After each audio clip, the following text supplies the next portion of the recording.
بنی اسرائیل نے رسول اللہ صلی اللہ علیہ وسلم سے پوچھا تھا کہ ارض شام سے بنی اسرائیل مصر کیسے پہنچے.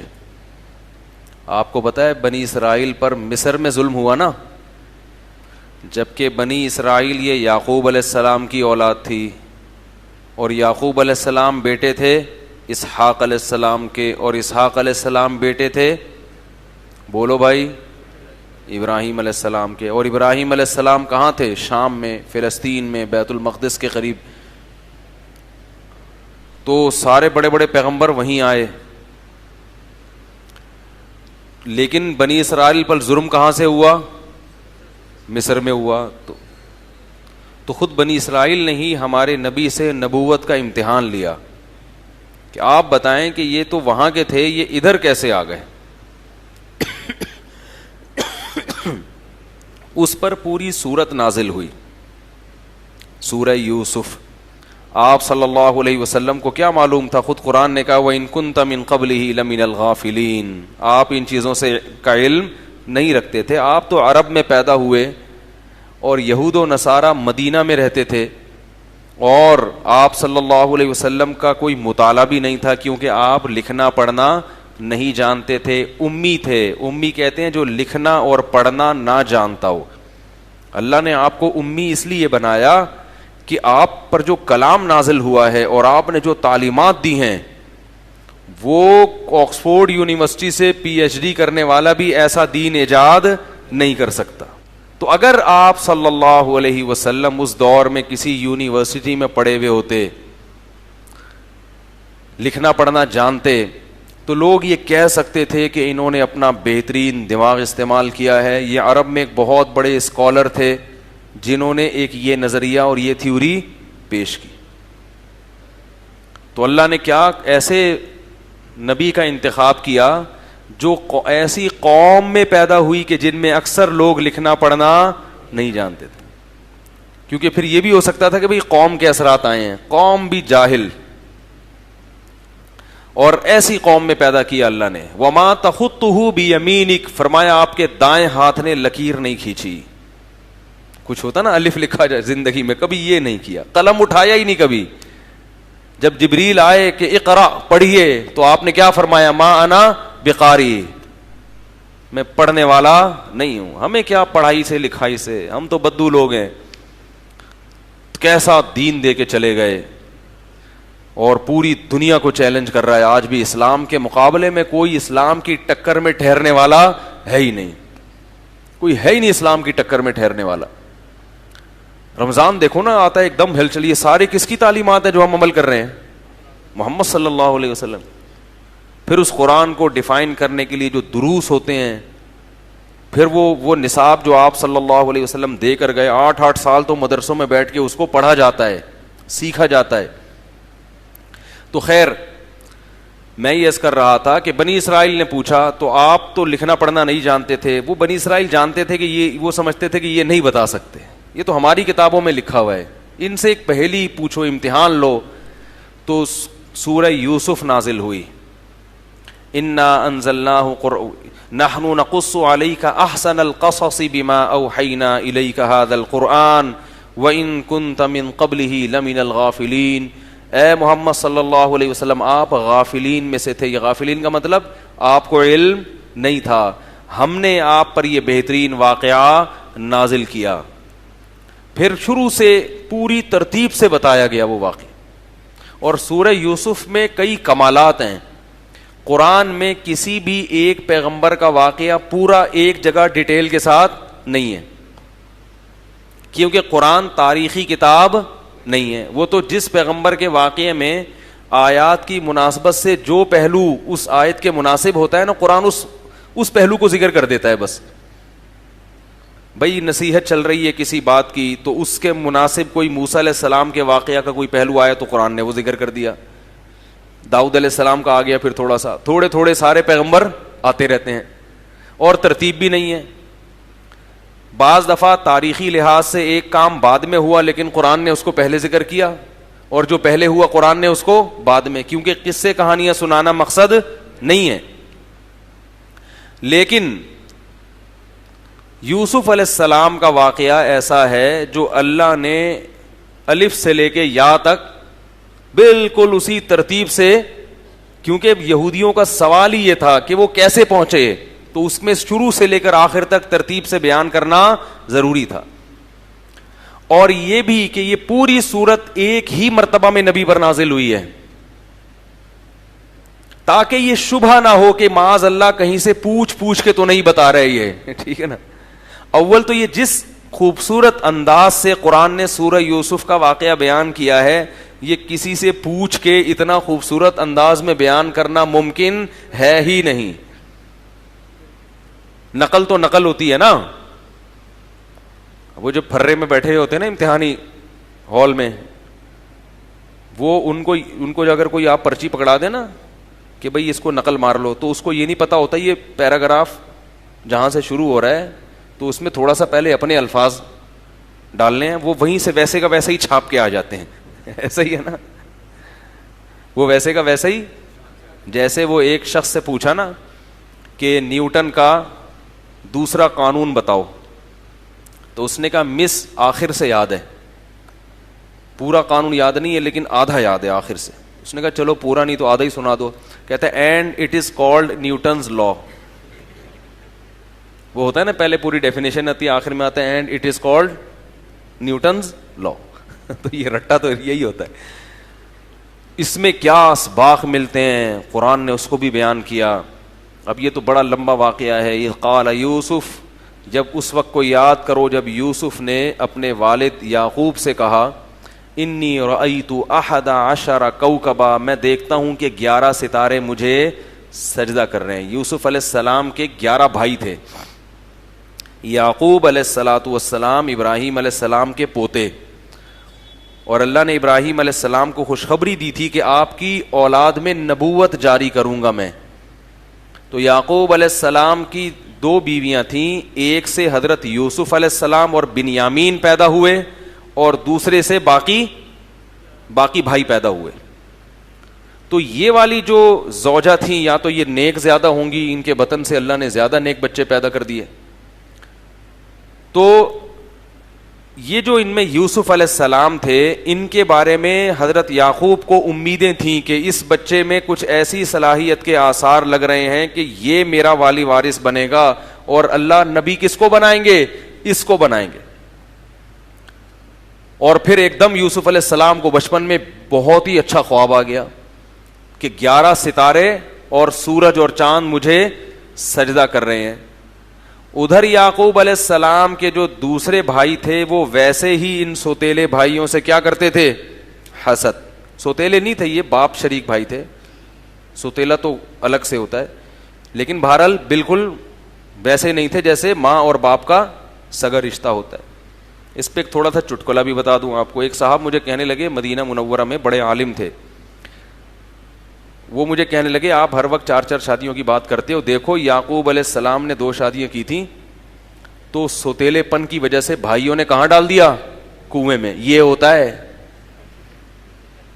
2 شادیوں کا نتیجہ، بولو بھائی یہ ہوتا ہے. وہ دوسری بیوی سے تھے یوسف علیہ السلام نا، اچھے والے ایک اولاد ہوتی، نہ کوئی جیلسی، آپس میں ہنسی خوشی زندگی گزارتے. میں نے کہا شکر ہے آپ یعقوب علیہ السلام کے وقت میں موجود نہیں تھے، ان کو مشورہ دے دیتے تو پھر یعقوب علیہ السلام کو یوسف جیسا پیغمبر نہ ملتا. نہیں آ رہی بات سمجھ میں؟ میں نے کہا یہ اس کے نقصانات بھی ہیں لیکن اس کی برکتیں بھی ہیں. اور دوسری بات میں نے کہا کہ پیغمبر کا عمل خود حجت ہوتا ہے، پیغمبروں کے عمل میں عیب نہیں نکالا جاتا. اس سے پتہ چلتا ہے کہ اس دور میں بھی سوکنوں کے جھگڑے اور بچوں میں گڑبڑیں ہوتی تھیں، اس کے باوجود پیغمبر کیا کر رہے ہیں؟ 2 شادیاں. تو پیغمبر کے عمل سے تو خود دلیل پکڑی جاتی ہے، نہ کہ پیغمبروں کو سکھایا جاتا ہے کہ یہ نتیجہ نکلا وہ نتیجہ نکلا. سمجھ میں آ رہی بات؟ تو وہ کیونکہ اولاد ملتی ہے نا، بڑا فائدہ کیا ہے؟ اولاد تو ملی نا، وہ آپس میں پڈوں کا تو حل ہو گیا، لیکن اولاد کی کثرت جب ملتی ہے تو اس میں کوئی نہ کوئی ایسا اللہ کام کا نکال دیتے ہیں جو آپ کی آخرت کے لیے بیڑا پار کرنے کا سبب بن جائے. اس لیے اولاد کی کثرت مطلوب ہے. تو اچھا یہ بھی آپ کو بتاؤں, یعقوب علیہ السلام کا جب بیٹا گم گیا تھا نا, تو اس دوران امام احمد ابن حنبل فرماتے ہیں کہ یعقوب علیہ السلام نے مزید نکاح بھی کیے ہیں. پھر سمجھ رہے ہیں بات کو؟ تو انبیاء کرام, خواتین بیان سن رہی ہیں ناراض ہو جائیں گی, بس اتنا کافی ہے. وہ کہتی ہیں کیا ہر وقت لے کے بیٹھا رہتا ہے. تو یعقوب وہ جو تھے, یوسف علیہ الصلوۃ والسلام نے بتایا کہ میں نے خواب دیکھا 11 ستارے سجدہ کر رہے ہیں. تو یعقوب علیہ السلام سمجھ گئے کہ یہ خواب معمولی نہیں ہے, یہ اللہ تعالیٰ اس میرے بیٹے کو نوازنا چاہتے ہیں. اور یہ بھی بتا دیا کہ یہ خواب بھائیوں کو مت سنانا, تمہارے خلاف تدبیریں کرنا شروع کر دیں گے. اس سے پتہ چلا کہ جس سے ذرا سا بھی حسد کا اندیشہ ہو, اپنی نعمت اس کے سامنے بیان. لوگ بڑی شو بازیوں میں لگے رہتے ہیں, ابے تجھے پتا ہے میں نے یہ گاڑی خریدی, ابے تجھے پتا ہے میں نے بحریہ ٹاؤن میں پلاٹ. بھائی ہر آدمی خوش نہیں ہوگا آپ کی باتیں سن کے. بہت سے بولیں گے یار ہم بھی تو پٹیل پاڑے میں بیٹھے ہوئے اور یہ بحریہ ٹاؤن پہنچ گیا. وہ دل میں اس کے نفرتوں کے جذبات پیدا ہوتے ہیں. تو انہوں نے بتا دیا کہ نعمت کا اظہار ان کے سامنے مت کرنا. اس سے بھی پتا چلا کہ اگر بھائی کے دل میں جیلسی ہے تو اس کے سامنے بھی زیادہ شو بازی, جب بھی اس سے ملو ایسے ہی ملو جیسے تمہارے پاس کھانے کو روٹی بھی نہیں ہے. سمجھ رہے ہو نا, تاکہ وہ طرز کھا کے جیب سے 50 روپے نکال کے تمہیں دے دے. ورنہ سب بھائی ایسے نہیں ہوتے. جس میں اگر حسد ہے تو پھر اس کے ساتھ ایسا مسئلہ ہے. تو اللہ تعالیٰ نے وہ کیا ہوا ہے کہ یعقوب علیہ السلام نے بتایا کہ مجھے لگتا ہے کہ اللہ جو ابراہیم علیہ السلام اور ان کی آل اولاد پہ اللہ نے نعمت کی تھی نا, وہ اللہ کس پہ کرے گا؟ تمہارے ذریعے سے مکمل کرے گا. میں نے ایک دفعہ اس موضوع پر مستقل بیان کیا ہے کہ اللہ نے جہاں بھی کسی بڑی شخصیت کو نوازا ہے نا, تو نیک اولاد دے کے نوازا ہے. اولاد کی اتنی بڑی ویلیو ہے اسلام میں, پیسے دے کے نہیں کیا, نیک کیا دی ہے؟ اولاد دی ہے. تو اولاد بہت اہم چیز ہے, اور آج کل لوگ اسی کے روکنے میں لگے ہوئے ہیں کہ نہ ہو. تو یہ آخرت میں پتہ چلے گا کتنا نقصان ہے اس کا. خیر, تو بھائیوں نے پروگرام بنا لیا, ان کو تو خواب کا پتہ نہیں تھا, پھر بھی جلتے رہتے تھے. تو ایک دن بیٹھ کے تنگ آئے, کہنے لگے کہ ابا جتنی محبت اس سے کرتے ہیں اتنی محبت ہم سے نہیں کرتے, جبکہ ہم طاقتور ہیں, جوان ہیں, ابا کے زیادہ کام آ سکتے ہیں. اور پھر انہوں نے پروگرام بنایا کہ اس بھائی کو کنویں میں قتل, پہلے تو پروگرام بنایا قتل کر دو, پھر کہا نہیں بھائی ابا سے دور کرنا ہے نا تو قتل کی کیا ضرورت ہے, کنویں میں ڈال دو, کوئی مسافر آئے گا اٹھا کے بازار میں لے جا کے. اس زمانے میں غلاموں کی خرید و فروخت ہوتی تھی, جس کا کوئی والی وارث نہیں ہوتا اس کو غلام بنا کے بیچ دیتے تھے لوگ. تو لے جا کے کنویں میں ڈال دیا. قرآن کہتا ہے کہ ایک قافلہ گزرا پانی نکالنے کے لیے, یا بشرا ھذا غلام, بڑا خوش ہوا کہ یہ تو خوبصورت بچہ ہے. لے جا کے جلدی سے دیکھا کوئی دیکھ تو نہیں رہا, اور مصر کے بازار میں لے جا کے اس کو جلدی سے جان چھڑانے کے لیے کم پیسوں میں فروخت کر دیا, اس لیے کہ کہیں اصل مالک نہ آ جائے, تو جان چھڑاؤ. مطلب فراڈی لوگ ہر دور میں ہوتے ہیں کہ بھائی کوئی دیکھ تو نہیں رہا, کسی کی گھڑی ملی ہے دیکھ تو نہیں رہا, بس پہنا دو کسی کو. تو وہ یوسف علیہ السلام اس طرح بازار میں, چھوٹے تھے اس وقت, فروخت ہوتے ہوتے کہاں پہنچے؟ بادشاہ کے دربار میں پہنچے. بادشاہ نے کہا ہم اس کو اولاد بنا لیتے ہیں, اولاد نہیں ہوگی اس کے, یا اس کو خدمت کے لیے رکھ لیں گے. وہ اس وقت چھوٹے تھے. فلما بلغ اشدہ, اللہ فرماتے ہیں جب جوانی کو پہنچے ہیں, تو یوسف علیہ الصلوۃ والسلام کا جو حسن تھا نا وہ معجزہ تھا. معجزہ کسے کہتے ہیں؟ کہ جس کی کوئی سائنٹیفک لاجک نہ ہو. سمجھ رہے ہیں؟ یعنی ایسا کام جو اگر آپ اس کے اسباب تلاش کریں گے تو اسباب اس کے وہ اللہ کی کلمہ کن کی قدرت سے ہوتا ہے. نہیں یاری بات میرا خیال. بھائی موسیٰ علیہ السلام لاٹھی کو زمین پہ پھینک کے سانپ بن جاتی تھی. پوری دنیا کے سائنسدان اس بات کو تسلیم نہیں کریں گے کہ لاٹھی کیا بن سکتی ہے؟ سانپ. جادوگروں نے جو لاٹھی زمین پہ پھینکی تھی, قرآن کہہ رہا ہے وہ سانپ نہیں بنی تھی. یخیل الیہم, لگ ایسا رہا تھا کہ سانپ بن گئی ہے. جادوگر نظر کا دھوکہ کرتا ہے, چیزوں کی حقیقت کو تبدیل نہیں کرتا. اس پر میرا ایک مستقل بیان ہے, کیونکہ یوٹیوب پہ کلپ آنا شروع ہو جائیں گے, کمنٹس کے نہیں ہو جاتی ہے, تو پورا میرا مدلل بیان ہے کہ جادو سے کسی چیز کی حقیقت تبدیل نہیں ہوتی. اس میں ہمارے ہی بعض اکابر اس طرف گئے ہیں کہ حقیقت چینج ہوتی ہے, تو میں نے ان کے دلائل کے جوابات بھی اس بیان میں دیے ہیں, اور دوسرے ان اکابر کا حوالہ دیا کہ جو اس کو نہیں مانتے ان کے دلائل مضبوط ہیں. تو موسیٰ علیہ الصلوۃ والسلام کا جو لاٹھی کا سانپ بننا تھا اس کی کوئی لاجک, بس وہ اللہ نے بنا دیا. تبھی جادوگر فوراً ایمان بھی لے آیا کہ یہ کیسے ہو گیا بھائی, یہ تو ہو ہی نہیں سکتا. تو یوسف علیہ السلام کا جو حسن تھا وہ کوئی وجہ نہیں تھی. جیسے ہوتا ہے نا انسان کی خوراک اچھی ہوتی ہے تو پھر اس کے چہرے پہ ایک رونق آ جاتی ہے وغیرہ وغیرہ. یہ معجزہ کہتے ہیں کہ ایسا کام کرنا جس سے دنیا کیا ہو جائے, عاجز, یعنی تصور سے بالا تر. تو اللہ تعالیٰ نے آپ کو بطور معجزے کے حسن دیا تھا, ایسا حسن کہ آپ اس کا معجزہ کا تو مطلب یہی ہے کہ آپ اس کا تصور کر ہی نہیں سکتے, اس کو ڈیفائن نہیں کر سکتے آپ. کتنا زیادہ حسن تھا, ہمارے نبی صلی اللہ علیہ وسلم نے اس کو سمجھایا ہے. فرمایا کہ جب میں معراج میں یوسف علیہ السلام سے ملا تو میں نے دیکھا کہ اس کائنات میں اللہ نے جتنا حسن تقسیم کیا ہے نا انسانوں میں, ان میں سے آدھا اکیلے یوسف علیہ السلام کو ملا ہے. یعنی جتنے حسین مرد اور عورتیں دنیا میں گھوم رہے ہیں نا, یہ اس آدھے کو تقسیم ہو کے یہ ناکیں اور آنکھیں اور پلکیں لگی ہوئی ہیں جا کے. سمجھ میں نہیں آ رہی بات. اس پہ یہ اس تقسیم ہونے کے بعد کتنے کروڑوں ارب حصے ہوئے ہوں گے نا اس حسن کے. تو ذرہ ذرہ آیا ہے لوگوں کے حصے میں جس پر وہ اتنا اتراتے پھرتے ہیں. کوئی فلم کا ہیرو بن گیا, کوئی ہیروئن بن گئی, کوئی کہہ رہا ہے مجھے بھی ماڈلنگ کے لیے رکھو, کوئی کہہ رہا ہے کہ مجھے جناب, وہ ہر آدمی کا اپنا ایک وہ ہے کہ وہ اپنی ماڈلنگ کر رہا ہے, کوئی پوز بنا رہا ہے, کوئی بنیان اتار کے گھوم رہا ہے. ٹھیک ہے نا, بس نہیں چل رہا کہ شلوار اتار کے گھومے ان لوگوں کا. تو ایسے پاگل ہو جاتے ہیں جن کو تھوڑی سی وہ مل جائے نا, کوئی تھوڑی سی. تو یہ سب اس آدھے حسن کو جو تقسیم کر کے اللہ نے دیا نا, اس میں سے کیا ہے کروڑواں حصہ. یوسف علیہ السلام کو اکیلا کیا ملا, آدھا اللہ نے یوسف علیہ. معجزہ تھا کہ دیکھو یہ خود سے نہیں ہو سکتا, یہ انسانوں کے بس کی بات نہیں ہے, یہ اللہ کی طرف سے کیا ہے, سلیکشن ہے. اب ظاہر اتنے خوبصورت کڑی الجوان, جب جوانی کی دہلیز پہ قدم رکھا تو قرآن میں آتا ہے کہ جو بادشاہ کی بیوی تھی وہ ان کے اوپر عاشق ہو گئی اور دروازے بند کر کے برائی کی دعوت دی. پیغمبروں میں 40 مردوں کے برابر قوت ہوتی ہے, کوئی بھی پیغمبر کمزور, اور ابھی جوان ہوئے ہیں. تو آپ سوچیں کہ یوسف, اور بادشاہوں کی بیویاں اکثر خوبصورت ہوتی ہیں. بادشاہ لوگ کبھی بصورت عورت سے نکاح, یعنی قوم کی بہت ہی خوبصورت ترین عورتوں سے نکاح کرتے ہیں وہ. تو قرآن کے الفاظ دیکھو جو قرآن بتا رہا ہے, وَلَقَدْ هَمَّتْ بِهِ وَهَمَّ بِهَا. فرمایا دل میں خواہش یوسف کے بھی پیدا ہوئی اور اس کے تو تھی. تو اب سوچیں کہ اتنی قوت, ایسے جذبات, اور چاروں طرف سے دروازے بند, کوئی روک ٹوک کرنے والا نہیں. اور یہ بھی ڈر ہے کہ اگر بھاگے تو الٹی تہمت لگا کے رسوا کر دے گی. ایسی شدید آزمائش میں یوسف علیہ السلام کو جب اس نے گناہ کی طرف بلایا ہے تو کیا کہتے ہیں, معاذ اللہ, اللہ کی پناہ, انہ ربی احسن مثوایا, وہ میرا رب ہے, کنویں سے نکال کے اس نے مجھے محل میں ٹھکانہ دے دیا. انہ لا یفلح الظالمون, ایسے ظالموں کو کامیابی نہیں ملتی. کیسے جرم کر لوں میں. دیکھو یہ بھی تو کہہ سکتے تھے کہ ڈلوایا بھی میرے رب نے کنویں میں ہے بھائی, اور میں تو مسافر ہوں, میں نے تو بڑی ٹینشن میں زندگی گزاری. جب گناہ کرنا چاہتا ہے نا انسان, شیطان اس کو 100 راستے دکھا دیتا ہے.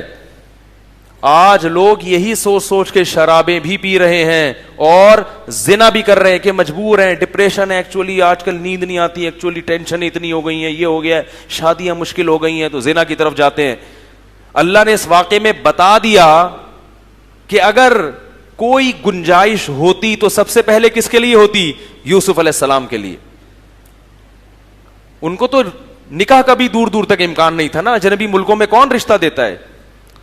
لیکن کیا کہہ رہے ہیں, انہ ربی احسن مثوائے, وہ میرا رب ہے جس نے مجھے اچھا ٹھکانہ دیا. اللہ کی پناہ, اور جتنا اپنے اختیار میں تھا کہ یہاں سے میں بھاگوں, وہاں سے بھاگنا شروع کر دیا. اب دروازے بند ہیں, بھاگنے کا فائدہ نہیں ہے, لیکن پھر بھی بھاگ رہے ہیں. یہ اللہ تعالیٰ تاریخی واقعہ نہیں بتا رہے, یہ بتا رہے ہیں کہ زنا معمولی جرم بولو بھائی نہیں ہے. اور یہ بھی بتا رہے ہیں کہ یوسف علیہ السلام جوان تھے, دل ہر ایک کا کرتا ہے برائی کرنے کا.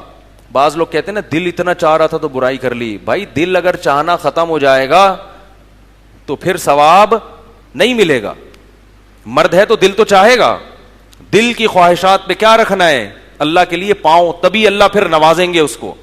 میں اکثر بیان میں ایک بات کہتا ہوں نا کہ جس کو زنا کا موقع ملا, میں نے کئی واقعات سنا ہے اس پر, ابھی میں ریپیٹ نہیں کروں گا, جس کو زنا کا موقع ملا نا اور وہ بھاگ گیا, اس کو اللہ نے دنیا میں بھی بہت نوازا ہے, آخرت میں تو اللہ بہت ہی نوازیں گے. حدیث میں آتا ہے اب خاص لاکھوں کروڑوں لوگوں میں سے اس کو بلا کے اپنے عرش کے سائے میں جگہ دیں گے کہ یہ وہ نوجوان ہے جس کو موقع ملا تھا, کوئی روک ٹوک کرنے والا نہیں تھا, مگر میرے خوف کی وجہ سے یہ اس برائی سے رک گیا.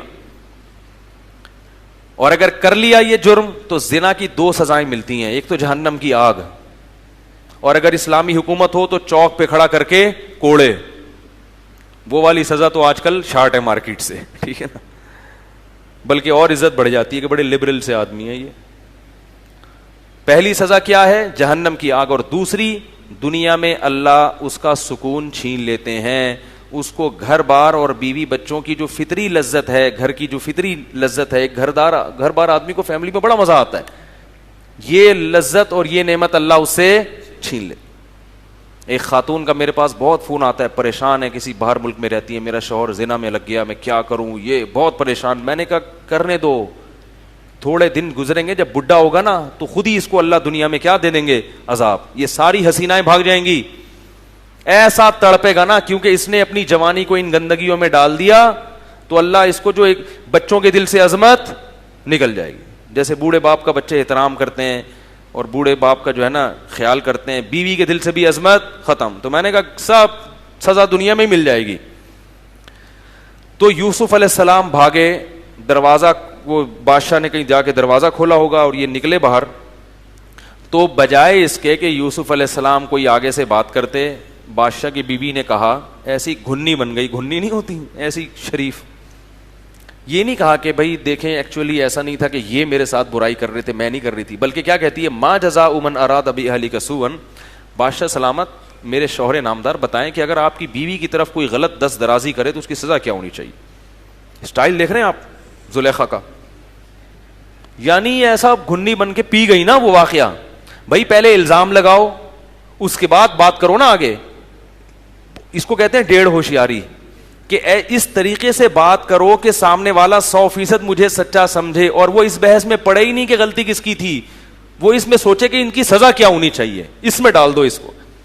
ما جزاء, کہنے لگی کہ آپ کے بیوی کی طرف کوئی شخص اگر بری نیت سے دیکھے تو بتائیں اس کی سزا کیا ہونی چاہیے. یوسف علیہ السلام فوراً بول اٹھے, ہی راودتنی عن نفسی, یہ جھوٹ بول رہی ہے, اس نے مجھے ورغلانے کی کوشش کی ہے. اور بادشاہ کی بھی بے عزتی تھی اس میں کہ وہ اپنی بیوی کو برا سمجھے. اللہ تعالیٰ نے یوسف علیہ السلام کی برات کا اعلان ایسے کیا کہ وہ بھاگتے ہوئے, وہ اس نے کرتا پکڑنے کی کوشش کی تو وہ پیچھے سے پھٹ گیا کرتا. تو وہیں کہ کسی نے کہا کہ بھئی یہ کرتا پیچھے سے پھٹنا اس کی علامت ہے کہ شرارت کس کی ہے. تو بادشاہ کو اپنی بے عزتی کا بڑا خطرہ ہوتا ہے.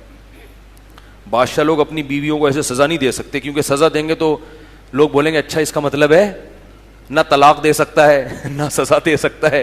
طلاق دے گا تو لوگ بولیں گے کہ یار یہ یہی غلطی تھی. تو بادشاہ ہو گیا, اس کی بیوی جناب ایسی حرکتیں کر رہی ہے, بہت بدنامی ہوتی ہے. تو سیاست سے کام لیا بادشاہ نے کہا مٹی پاؤ. بادشاہ نے کیا کیا, جو ہوا سو ہوا, مٹی پاؤ, بات نکلنے نہ پائے کہیں سے. یوسف اعرض عن ھذا, اے یوسف جان دے. اعرض عن ھذا کا مطلب کیا ہے, اور رہن دے, جان دے, مٹی پاؤ, ہو گئی غلطی ہو گئی یار, ٹھیک. واستغفری لذنبک, اور اپنی بیوی سے کہہ رہا ہے تو بھی توبہ استغفار کر. دیکھو کتنے آرام سے بات کر رہا ہے.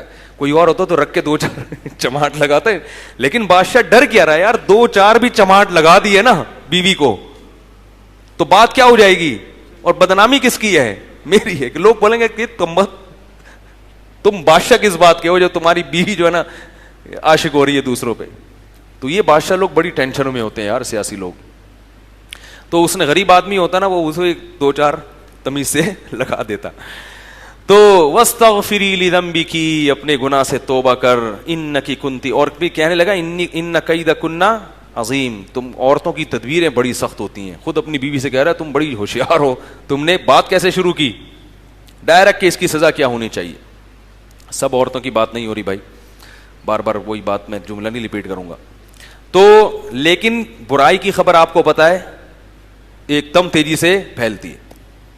اب جو بھی اس وقت کوئی موجود تھا, ایک آدھ آدمی تو اگرچہ بادشاہ کی طرف سے پابندی تھی کہ بھائی یہ بات پھیلے نہیں, لیکن ایسی برائی پتہ کیسے پھیلتی ہے, ایک کو بتاؤ, بولا کسی کو بتانا نہیں ہے, بس خالی تمہیں بتا رہا ہوں. وہ دوسرے کو بتاتا ہے, بولتا بھائی کسی کو نہیں بتانا, صرف تمہیں بتا رہا ہوں. پھر وہ تیسرے کو بتاتا ہے, چوتھے کو بتاتا ہے, ہوتے ہوتے یہی ہوا. 2-4 دن گزرے نہیں, قال نسوۃ فی المدینۃ امرأۃ العزیز. تو شاہی خاندان کی خبریں تو فوراً پھیلتی ہیں نا, مریم نواز کا کوئی بیان آ جائے, نواز شریف کا کوئی بیان آ جائے, یا جناب عمران خان کہیں جا رہے ہوں, ایک دم خبریں پھیلتی ہیں نا, شادی کر لی اس نے, طلاق دے دی, یہ ہو گیا. تو جو ایسے لوگ ہوتے ہیں ان کی خبریں ایک دم میڈیا پہ آتی ہیں. تو قرآن کہہ رہا ہے کہ شہر کی عورتیں سب باتیں کرنے لگیں. امرأۃ العزیز, ہائے ہائے, بادشاہ کی بیوی, تراود فتاحا نفسی, عاشق کس پر ہوئی ہے؟ اپنے گھر کے غلام پر. یعنی رائل فیملی سے تعلق ہے تو چلو مدین کے کسی شہزادے پر عاشق ہو جاتی. انا لنراھا فی ضلال مبین, ہم اس کو کھلی ہوئی گمراہی میں دیکھتے ہیں. بڑی سخت غلطی کی ہے اس نے, بہت ہی معاذ اللہ گھٹیا سوچ, نیچ عورت ہے یہ. ہم تو سمجھتے تھے بڑی اونچے خاندان کی. ہر ایک کا اسٹیٹس ہوتا ہے نا بھائی, عاشق ہونے سے پہلے آدمی سوچتا بھی ہے تو یہ کہیں میری عزت تو خراب نہیں ہو جائے گی, کوئی اس کا فیملی اسٹیٹس دیکھا جاتا ہے. تو یہ چرچے شہر میں شروع. اب اس میں ملکہ نے اپنی بہت ہی انسلٹ محسوس کی, بےزتی, کہ بھائی یہ کیا ہو رہا ہے یار, میرے بارے میں لوگ کہہ رہے ہیں کہ یہ اتنی گندی عورت ہے, عورتیں تبصرہ کر رہی ہیں. تو اس نے کیا کیا, قرآن کہہ رہا ہے فلما سمعت بمکرہن, جب ان کا مکر سنا کہ میرے خلاف ایسی باتیں ہو رہی ہیں, تو اس نے ارادہ کیا کہ ان سب کو میں یوسف کی زیارت کراؤں گی. بولیں گی کہ یہ ہے, اگر اس کا یہ تمہارے ساتھ رہتا تو تمہارا کیا حال ہوتا, مجبور ہوں, معذور ہوں. اور ان کو بلا کے دعوت کر کے ان کے ہاتھ میں چھریاں پکڑا دیں, یہ پھل کھاٹو اور کھاؤ. اور اسی دوران یوسف علیہ السلام کو حکم دیا یہاں سے نکل کے جاؤ. قرآن کے الفاظ ہیں کہ جیسے ہی یوسف علیہ السلام گزرے ہیں, قطعنا ایدیہن, جیسے ہی ان کی نظر یوسف پہ پڑی, پھلوں کے بجائے اپنی انگلیاں زخمی کر لی, کاٹ ڈالی. قلنا, اور کہنے لگی, حاشا للہ ما ھذا بشرا, اللہ کی قسم یہ شخص انسان, ہم نے انسانوں میں ایسا خوبصورت نہ سوچا نہ کبھی دیکھا. ان ھذا الا ملک کریم, آسمان کا کوئی فرشتہ ہے جو زمین پر اتر آیا ہے. جیسے ہی ان عورتوں نے کہا نا, ان کو پہلے یہ نہیں بتایا کہ یہ وہ ہے, ان کے کہا ایک بندہ ہے وہاں سے گزر جائے گا, ذرا اس کو دیکھو. تو وہ تو سمجھی پتہ نہیں کون ہے.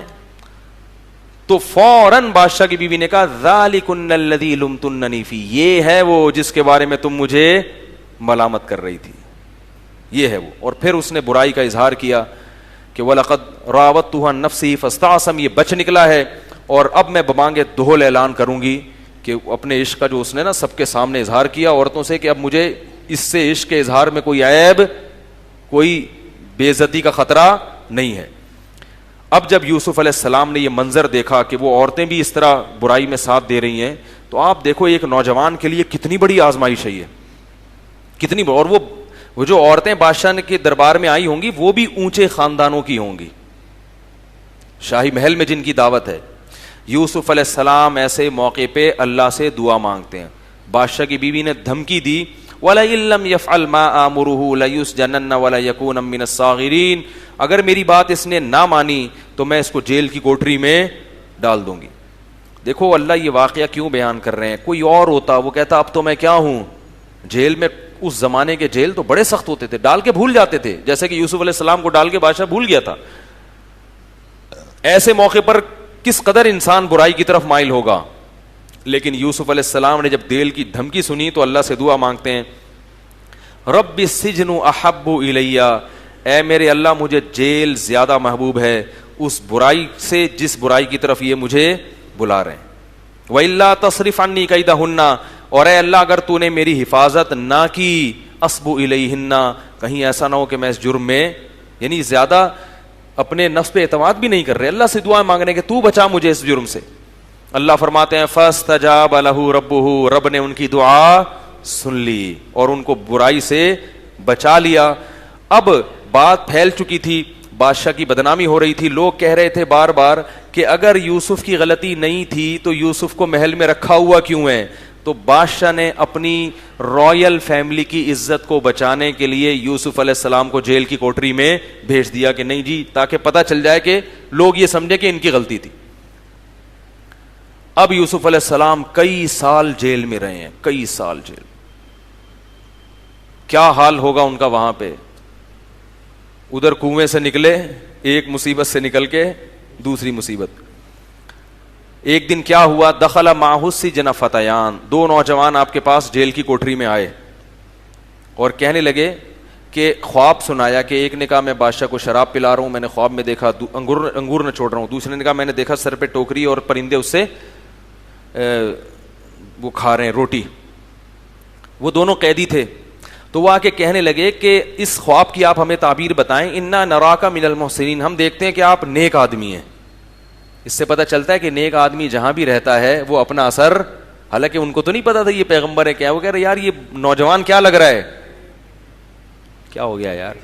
اس سے پتہ چلتا ہے کہ جو آدمی نیک ہوتا ہے کچھ دن اس کی صحبت میں رہنے سے یقین آ جاتا ہے کہ یہ کیا ہے، نیک ہے. اور جو 2 نمبر ہوتا ہے تھوڑی دیر میں پتہ چل جاتا ہے کہ یہ کیا ہے، گھما رہا ہے. تو انا نراک من المحسنین، ہم دیکھ رہے ہیں کہ تم اس محل میں کیا لگ رہے ہو، اس جیل میں کیا لگ رہے ہو، نیک آدمی. حالانکہ وہ کافر تھے لیکن پھر بھی جانتے تھے کہ شریف کون ہوتا ہے، بدماش کون ہوتا ہے. تو یوسف علیہ السلام کو موقع مل گیا کہ یہ 2 اب آئے ہیں، ان کی حاجت ہے، خواب کی تعبیر پوچھ رہے ہیں. یوسف علیہ السلام نے کہا خواب کی تعبیر بعد میں بتاؤں گا، پہلے اپنے معجزے دکھائے ان کو. اور معجزے دکھانے کے بعد ان سے کہا کہ دیکھو ہم توحید پر، ان کو توحید کی تبلیغ کرنا اور اسلام کی تبلیغ کرنا شروع.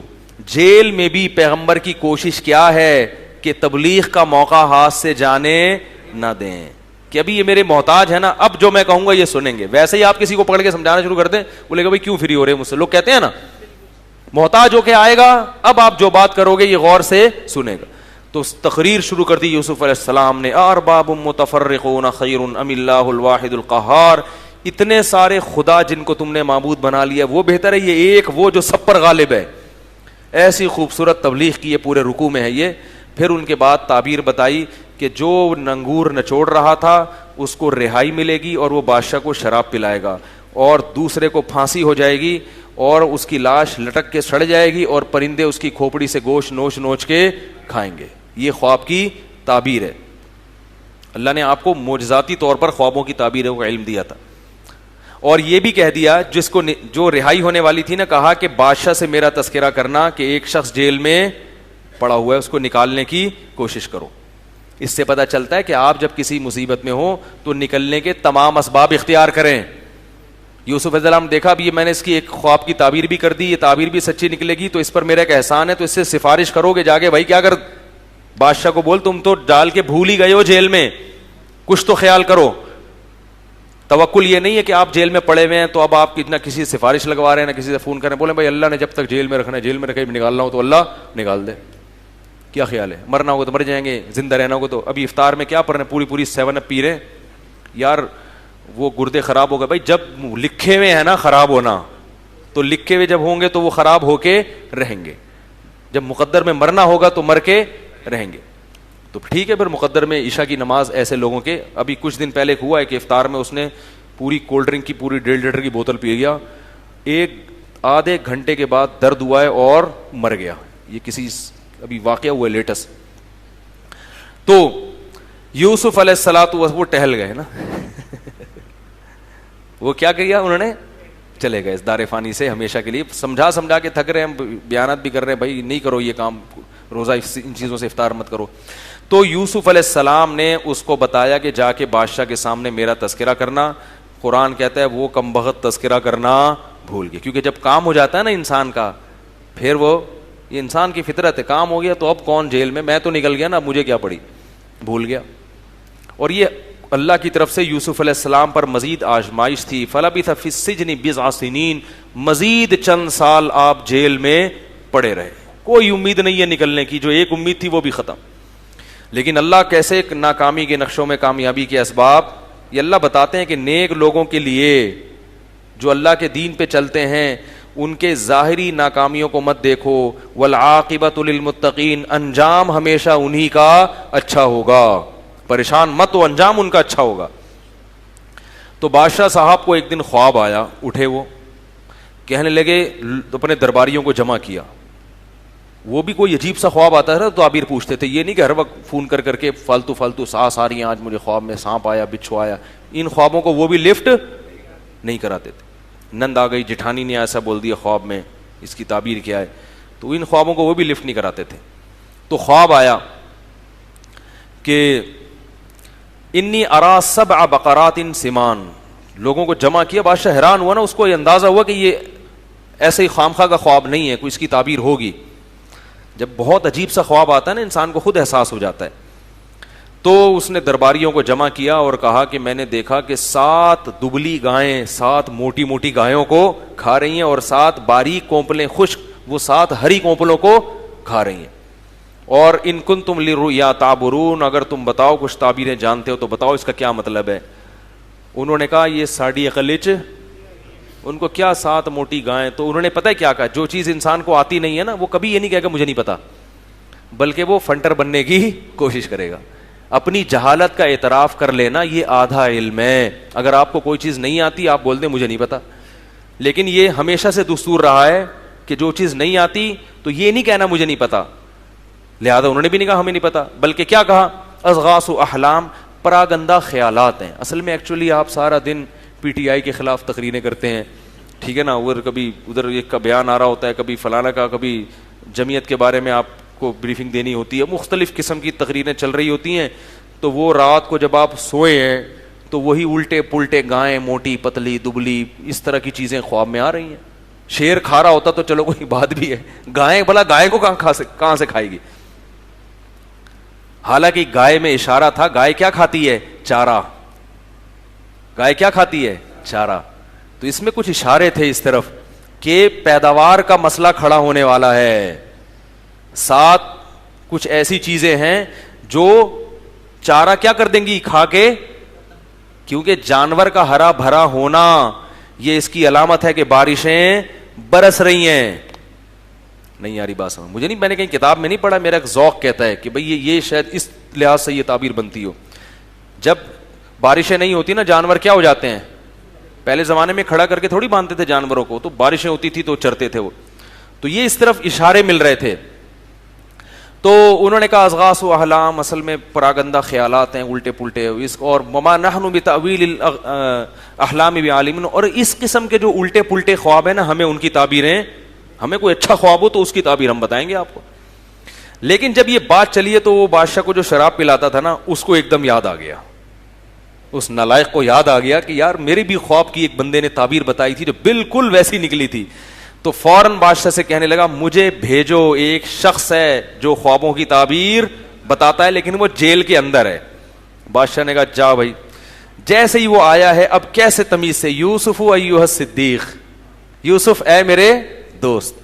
ابھی تک تو بھول گیا تھا, اب دوبارہ مطلب پڑا ہے تو القابات بھی لگ رہے, اے میرے دوست, افتینا فی 7 بقرات سمان, ذرا فتوا تو دو. افتینا کا معنی ہوتا ہے فتوا دینا, یعنی بتاؤ کہ 7 موٹی موٹی گائیں ہیں, 7 پتلی گائیں موٹی گایوں کو کھا رہی ہیں, اور 7 ایسے خوشے جو ہیں وہ 7 سبز خوشوں کو کھا رہے ہیں, جلدی سے بتاؤ, میں جا کے بادشاہ کو بتاؤں گا. یوسف علیہ السلام نے فوراً تعبیر بتائی, تزرعون 7 سنین دأبا, 7 سال تم اپنی فصل کو اگاؤ گے, اور اس میں سے تم نے کیا کرنا ہے, اسٹور کرنا ہے, کیونکہ اس کے بعد اگلے 7 سال قحط پڑے گا. یاکلن ما قدمتم لہن, اور یہ اگلے 7 سال وہ پچھلے 7 سال کا جتنی اسٹوریج تھی نا وہ سب کو کیا کر جائیں گے, ہڑپ کر جائیں گے. لہذا پہلے 7 سال اگر تم نے جمع کر کے نہ رکھا تو اگلے 7 سال قحط سے ہلاک ہو جاؤ گے, تو جمع کر کے رکھو اس کو. پھر 7 سال کے بعد قحط ختم ہوگا. ثم یاتی من بعد ذلک عام فیہ یغاث الناس وفیہ یعصرون, پھر بارشیں برسیں گی اور لوگ پھلوں کو نچوڑ نچوڑ کے ان کے رس پیئیں گے. بادشاہ نے جب یہ تعبیر سنی تو بڑا حیران ہوا, کیونکہ وہ ملک کو تباہی سے بچا لیا نا انہوں نے. بادشاہ نے کہا ایتونی بھی, اس کو لے کر آؤ, یوسف کو کیا کرو, لے کر آؤ. اب کئی سال جیل میں پڑے ہوئے ہیں, جیسے ہی نمائندہ آیا تو فوراً چلے جانا چاہیے تھا، لیکن فرمایا نہیں، اسألہ، بادشاہ سے پہلے جا کے کہو کہ ان عورتوں کو جمع کر کے پوچھے کہ غلطی کس کی تھی، کیونکہ اب ان کو اندازہ ہو گیا کہ بادشاہ کو میری ضرورت ہے، اب میں اپنی ضرورت سے فائدہ اٹھا کے اپنی، کوئی پیسے نہیں مانگ رہے، انبیاء کو پیسوں کا خیال نہیں ہوتا، انبیاء اپنی عزت پہ آنچ نہیں آنے دیتے، کیونکہ نبی پر کی عزت پہ آنچ آئے گی تو اس سے وہ جو دعوت کا کام کر رہے ہیں وہ کام کیا ہو جائے گا؟ متاثر، لوگ کہیں گے یہ تو ان پر تو الزام لگائے، تو فوراً کہا کہ ما بال النسوۃ اللاتی قطعن ایدیہن، جن عورتوں نے اپنے ہاتھ کاٹے تھے ذرا ان سے جا کے پوچھو۔ تو بادشاہ کی بیوی نے کھلے عام اعلان کیا سب کو، یعنی اصل تھا کہ سب کو اعلان کروا دینا اپنی پاک دامنی کا، تو اس نے اعلان کر دیا کہ ہیا انا راودتہ عن نفسی الان حصحص الحق، کہ حق بالکل واضح ہو چکا ہے، میری غلطی تھی اور ہم نے اس کو نیک اور صالح پایا ہے، ما علمنا علیہ من سوء، ہم نے اس نوجوان میں کوئی برائی نہیں پائی۔ ایک بات خوب یاد رکھو، پیغمبروں کی تو براءت کا اللہ اعلان کروا دیتے ہیں، پیغمبر کے علاوہ کوئی بھی ایسی شخصیت نہیں ہے جس پر الزام لگے تو اللہ اس کی براءت لازمی اعلان کروائیں، اس لیے کبھی جھوٹا الزام بھی لگ جاتا ہے اور اس کی براءت کا کوئی انتظام نہیں ہوتا، لوگ خام خامے لوگوں سے کیا ہو جاتے ہیں؟ بدگمان۔ یہ ضروری نہیں ہے کہ جس نیک آدمی پر بھی تہمت لگے تو اللہ اس کی صفائی کا انتظام کرے، کیونکہ اصل بدلہ اللہ نے کہاں رکھا ہے؟ آخرت۔ پیغمبروں کا اللہ انتظام کرتے ہیں کیونکہ پیغمبر کی ذمہ داری کس نے لی ہے؟ اللہ نے۔ یہ میں اس لیے کہہ رہا ہوں کہ آج بعض شرارتی عورتیں بہت نیک لوگوں کو نا جالوں میں گھیر کے کیا کر دیتی ہیں؟ رسوا کر دیتی ہیں، اس کی عزت کا جنازہ نکال دیتی، ایسا اس کو گھیر دیتی ہیں، اور وہ عبرت کا کیا بن جاتا ہے؟ نشان۔ پھر لوگ یہ کہتے ہیں کہ اگر یہ سچا ہے تو اللہ اس کی سچائی کو اعلان کیوں نہیں کر رہا؟ تو بھائی اللہ نے کب کہا ہے؟ دنیا میں ظلم ہوگا، کبھی اس ظلم کی سزا دنیا میں ملتی ہے اور بسا اوقات نہیں ملتی، آخرت میں ملے گی، اور بعض دفعہ صحیح الزام بھی لگتا ہے۔ یہ مطلب نہیں ہوتا کہ سارے غلطی لگ رہے ہیں، لیکن یہ بہت حساس معاملہ ہوتا ہے کہ محض پروپیگنڈے سے متاثر ہو کر کبھی بھی کسی سے بدگمان نہیں ہونا چاہیے، اور اس کا ایک اصول ہے کہ کسی کی ذاتیات میں پڑھنے کی ضرورت ہی نہیں ہے، الزام لگا بھی ہے تو آپ کو تحقیق کرنے کی ضرورت ہی نہیں ہے، آپ بولو بھائی اس کا اور اللہ کا معاملہ ہے، کیا خیال ہے؟ وہ پیغمبر تھوڑی ہے، غلطی ہو بھی گئی تو توبہ کا دروازہ کھلا ہوا ہے، سب کے لیے کھلا ہوا ہے۔ اس لیے میں ایک بات کہتا ہوں کہ لوگ جو کہتے ہیں نا توبہ کا دروازہ کھلا ہوا ہے، تو یاد رکھو یہ مولویوں کے لیے بھی کھلا ہوا ہے، یہ جیسے عام لوگوں کے لیے کھلا ہوا ہے تو مولویوں کے لیے بھی، اگر کسی مولوی سے غلطی ہو جائے تو اس کی عزت کا جنازہ مت نکالا کرو، اول تو بسا اوقات پروپیگنڈا ہوتا ہے، اور اگر ہو بھی گئی تو شریعت ہمیں کیا کہتی ہے، چاہے مولوی ہو یا ڈاکٹر ہو یا انجینئر ہو یا کوئی بھی ہو، تو اس کی غلطی پہ کیا کرو؟ پردہ ڈالو، اس کو ذلیل اور بدنام کرنے کی کوشش مت کرو، کیونکہ حدیث میں آتا ہے کہ اپنی کسی شخص کی برائی کو دیکھ کے خوش مت ہو، ایسا نہ ہو اللہ اسے بچا لے اور اس جرم میں تمہیں مبتلا کر دے۔ جو لوگوں کی عزتوں کو اچھالتا ہے نا، اکثر اسی جرم میں اللہ اس کو مبتلا کروا دیتے ہیں شیطان کے ذریعے۔ تو خیر، یوسف علیہ السلام نے اعلان کروایا، آگے یوسف علیہ السلام چونکہ اپنی برات کا اعلان کر رہے ہیں تو اس میں ایک تھوڑا سا نا شائبہ ہے کہ ہم بہت نیک ہیں، ہم سے تو غلطی ہو ہی نہیں سکتی، تو آگے کہہ رہے ہیں کہ وما ابرئ نفسی، میں اپنے نفس کو کبھی بری قرار نہیں دیتا، ان النفس لامارۃ بالسوء، نفس کا تو کام ہی گناہوں کی طرف لے کے جانا ہے، الا ما رحم ربی، ہاں جس پر میرے رب نے رحم کیا، تو میرے رب کی رحمت ہے جو مجھے اس نے بچا لیا، اگر وہ نہ بچاتا تو ہم بھی گناہ میں، کیونکہ بار بار جب انسان صفائی پیش کرتا ہے نا تو اس میں یہ احساس پیدا ہوتا ہے کہ گویا ہم تو بہت ہی نیٹ کلین ہیں، تکبر پیدا ہو جاتا ہے، نہیں یاری بات میرا خیال ہے۔ تو دیکھو پیغمبر کے کلام میں کتنی احتیاط ہے کہ صفائی بھی بیان کر رہے ہیں اور یہ بھی کہہ رہے ہیں بھائی میں اپنے آپ کو اچھا نہیں کہہ رہا، میرا اپنا آپ تو برائی ہی کی طرف لے کے جائے گا، یہ رب کی رحمت ہے کہ اس رحمت کی وجہ سے اس رب نے مجھے بچا لیا۔ تو پھر صفائی اتنی کیوں بیان کر رہے ہیں؟ کہا اس لیے صفائی بیان کر رہا ہوں انی لم اخنہ بالغیب، جس بادشاہ نے اپنے محل میں مجھے ٹھکانہ دیا تھا میں نے اس کی غیر موجودگی میں اس کے ساتھ خیانت نہیں کی ہے، وہ بدگمان ہوگا کہ ہم نے تجھ پر احسان کر کے اپنے گھر میں رکھا اور تو نے میری ہی بیوی کے اوپر غلط نظریں ڈالنا، اس کو کہتے ہیں نمک حلال ہونا۔ آج کیا ہوتا ہے جس تھالی میں کھاتے ہیں اسی کو ٹوپی کرا کے نکل لیتے ہیں۔ تو بادشاہ نے جب یہ باتیں سنی تو بادشاہ بڑا متاثر ہوا کہ یہ تو بہت عقل مند اور ذہین اور نوجوان اور انتہائی شریف انسان ہے.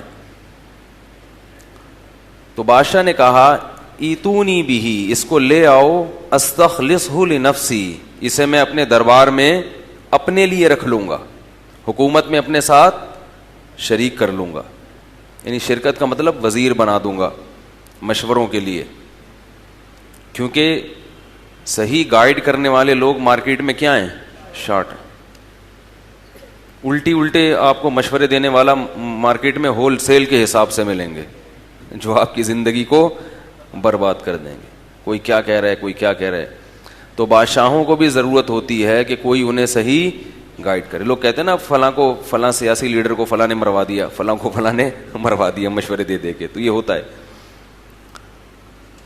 تو جب حضرت یوسف علیہ السلام کو بلایا گیا، حضرت یوسف علیہ السلام کو وزارت دینے کا اس نے ارادہ کیا، تو یوسف علیہ السلام نے کہا اجعلنی علی خزائن الارض، مجھے زمین کے خزانوں کا نگران بنا دو، یعنی وزیر خزانہ بنا دو. کیوں؟ انی حفیظ علیم. جو بھی وزیر خزانہ ہوتا ہے نا، اس میں دو کوالٹیز کا ہونا ضروری ہے. ایک خود امانت دار ہو، ورنہ خزانے خود ہی کھائے گا. جیسے ہمارے وزرائے خزانہ، جو ابھی والے کی بات نہیں کر رہا، ابھی والے تو کیونکہ ابھی وہ ہیں نا، ابھی ان کے خلاف کیسے بول سکتے ہیں. جو گزر گئے ان کی بات کر رہا ہوں، اور جو آئندہ آئیں گے، اور جب آئیں گے تو پھر وہ بھی نیک لوگوں کی فہرست میں شامل ہوں گے. تو حفیظ کیا مطلب؟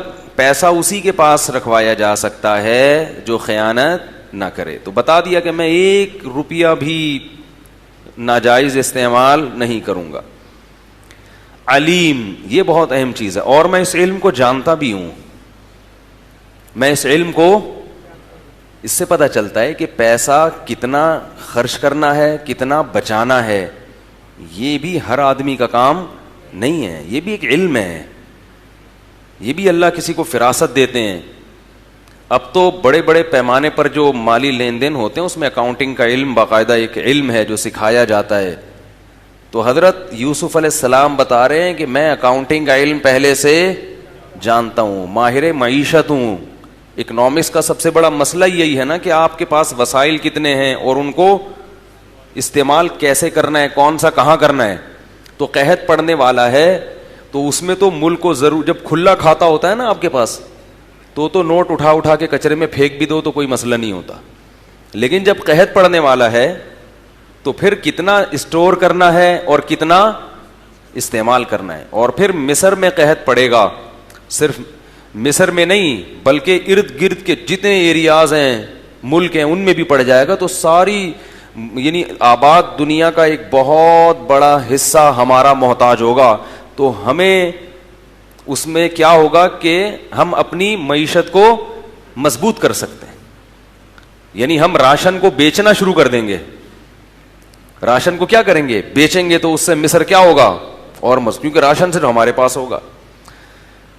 تو بادشاہ نے یہ پیشکش فوراً قبول کر لی کہ خزانے پہ تو کوئی نیک آدمی ہی ہونا چاہیے. بھائی خزانے پہ کون ہونا چاہیے؟ جنرل اسٹور کے ڈبے پہ ہمیشہ نیک آدمی کو بٹھاؤ. کرسی پہ بے شک کوئی بھی بیٹھ جائے، لیکن ڈبے پہ کون بیٹھے گا؟ کیونکہ ایسے کئی کیسز آ رہے ہیں سامنے. جتنا وہ کھاتا ہے نا جو ڈبے پہ، جس نے آپ کو کیش کے لین دین کے لیے رکھا ہوا ہے، اتنا چور نہیں کھاتے. یہاں تک کہ اب آپ اگر جانوروں کے چارے کی دکان کھولتے ہو نا، اس پہ بھی نیک آدمی رکھو. ایک صاحب نے بتایا کہ میں نے بکروں کے دانے کی دکان کھولی، اس میں ایک بندہ بٹھا لیا، وہ دانا کھاتا رہتا تھا، آدھے بورے کھا جاتا تھا ایک مہینے میں. بھائی باجرہ ہے نا مرغیوں کا دانا، تو باجرہ کھا رہا ہے، جب بھی چلتے پھرتے وہاں سے باجرہ کھا رہا ہے، وہاں سے چنے کی دال کھا رہا ہے. کہہ رہا ہے آدھا بورا تو یہی کھا جاتا تھا. تو یہ بھی ہو رہا ہے مارکیٹ میں. خیر، تو اللہ فرماتے ہیں اس طرح ہم نے یوسف کو زمین میں ٹھکانہ دے دیا. اور قرآن کے سیاق و سباق سے پتہ چلتا ہے کہ کچھ وقت کے بعد یوسف علیہ السلام بادشاہ بن گئے. بادشاہ کی موت ہو گئی ہوگی یا کیا ہوا ہوگا، ظاہر ہے مرا ہی ہوگا، ورنہ بادشاہ اتنے آرام سے چھوڑتے تھوڑی ہیں کرسی. وجاء اخوۃ یوسف، پوری آباد دنیا میں جو ارد گرد کی تھی اس میں قحط پڑ گیا. یعقوب علیہ السلام کے گھر میں بھی قحط. خبریں مشہور ہو گئیں کہ مصر کی گورنمنٹ ایسی ہے جو لوگوں کو غلہ تقسیم کر رہی ہے. قافلے آتے تھے اور پیسے دے کے, درہم اور دینار دے کے فی کس کے حساب سے غلہ تقسیم کیا جا رہا تھا کہ جس گھر میں جتنے افراد ہیں اس کو اتنے بورے راشن کے ملیں گے, افراد کے لحاظ سے. یہ ایک مینجمنٹ ہے. اس سے پتہ چلتا ہے کہ اسلام آپ کو تمیز سکھاتا ہے. اول پھول زندگی یہ توکل نہیں ہے. لوگ کہتے ہیں جتنے پیسے کماؤ اڑاؤ, گنو نہیں, اللہ دینے والا ہے. گننا شروع کر دیا تو کیا ہوگا, برکت ختم ہو جائے گی. غلط ہے یہ. ایک گننا وہ ہوتا ہے جو پیسے کی محبت میں ہوتا ہے, ہر وقت گنتا رہتا ہے کتنے پیسے جمع ہو گئے کتنے پیسے, اور خرچ نہیں کرنا اس کو. یہ گننا حرام ہے. ایک گننا وہ ہوتا ہے تاکہ اسراف اور تبذیر سے بچ سکیں.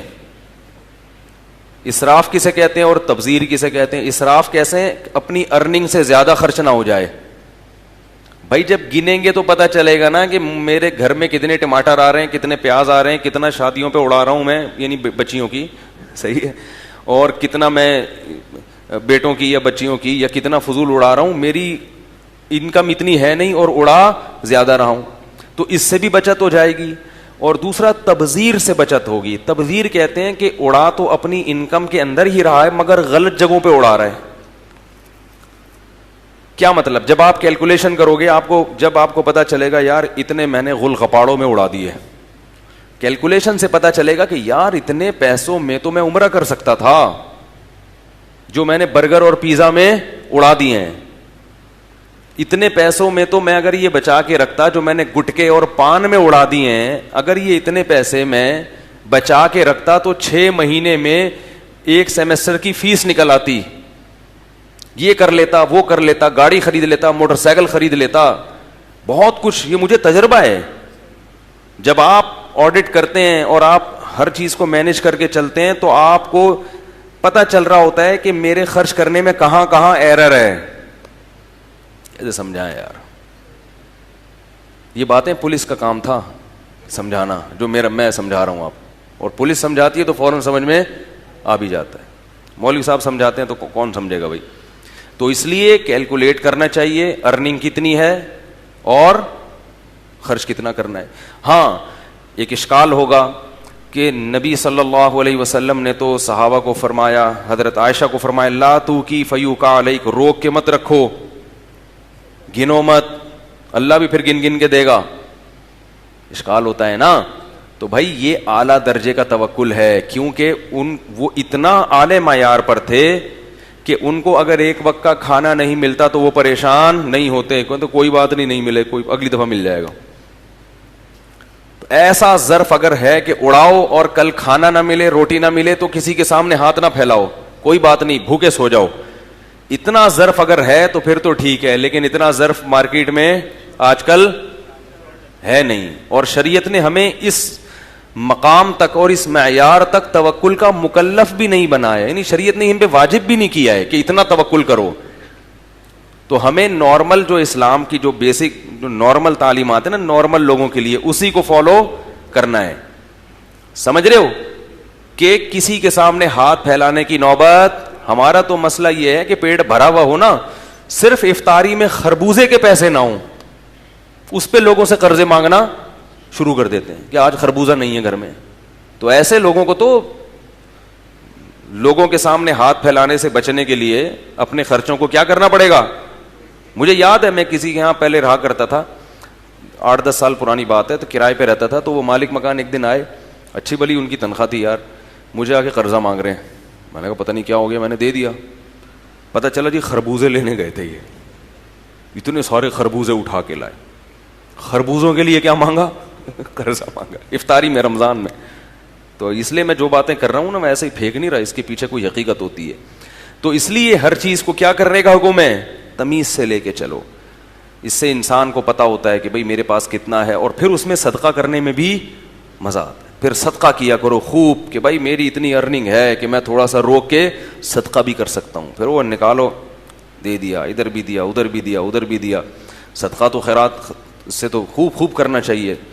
تو حضرت یوسف علیہ السلام نے کیا کہا, انی حفیظ علیم, میں جانتا ہوں یہ علم. کیا مطلب؟ کیلکولیشن کا علم جانتا ہوں, معیشت کا علم جانتا ہوں. یہ نہیں کہا کہ کوئی مسئلہ نہیں, اللہ کھلانے والا ہے, اڑاؤ یار, دیکھا جائے گا جب 7 سال قحط آئیں گے, دیکھا جائے گا یار, اڑاؤ کھاؤ, جس اللہ نے آج دیا ہے کل اگلے 7 سال میں بھی وہ کھلا دے گا. یہ نہیں کہا. یہ میں اس لیے بار بار فوکس کر رہا ہوں کہ دینداروں میں یہ بڑی بڑی غلطیاں ہیں. دینداروں کو نا پورا فارمیٹ کر کے نئی ونڈو ڈالنے کی ضرورت ہے. اتنے بگڑے ہوئے ہو گئے ہیں, بہت سی چیزوں میں اتنے خراب ہو گئے ہیں کہ ان کے وائرس نکالنا آسان نہیں ہے. اسپرے سے کام نہیں چلے گا. تو اب جب پوری دنیا سے لوگ آنا شروع ہوئے, اچھا اس میں یہ بھی دیکھو, لوگ پلاننگ کرنے کو بھی توکل کے خلاف سمجھتے ہیں, فیوچر کی پلاننگ.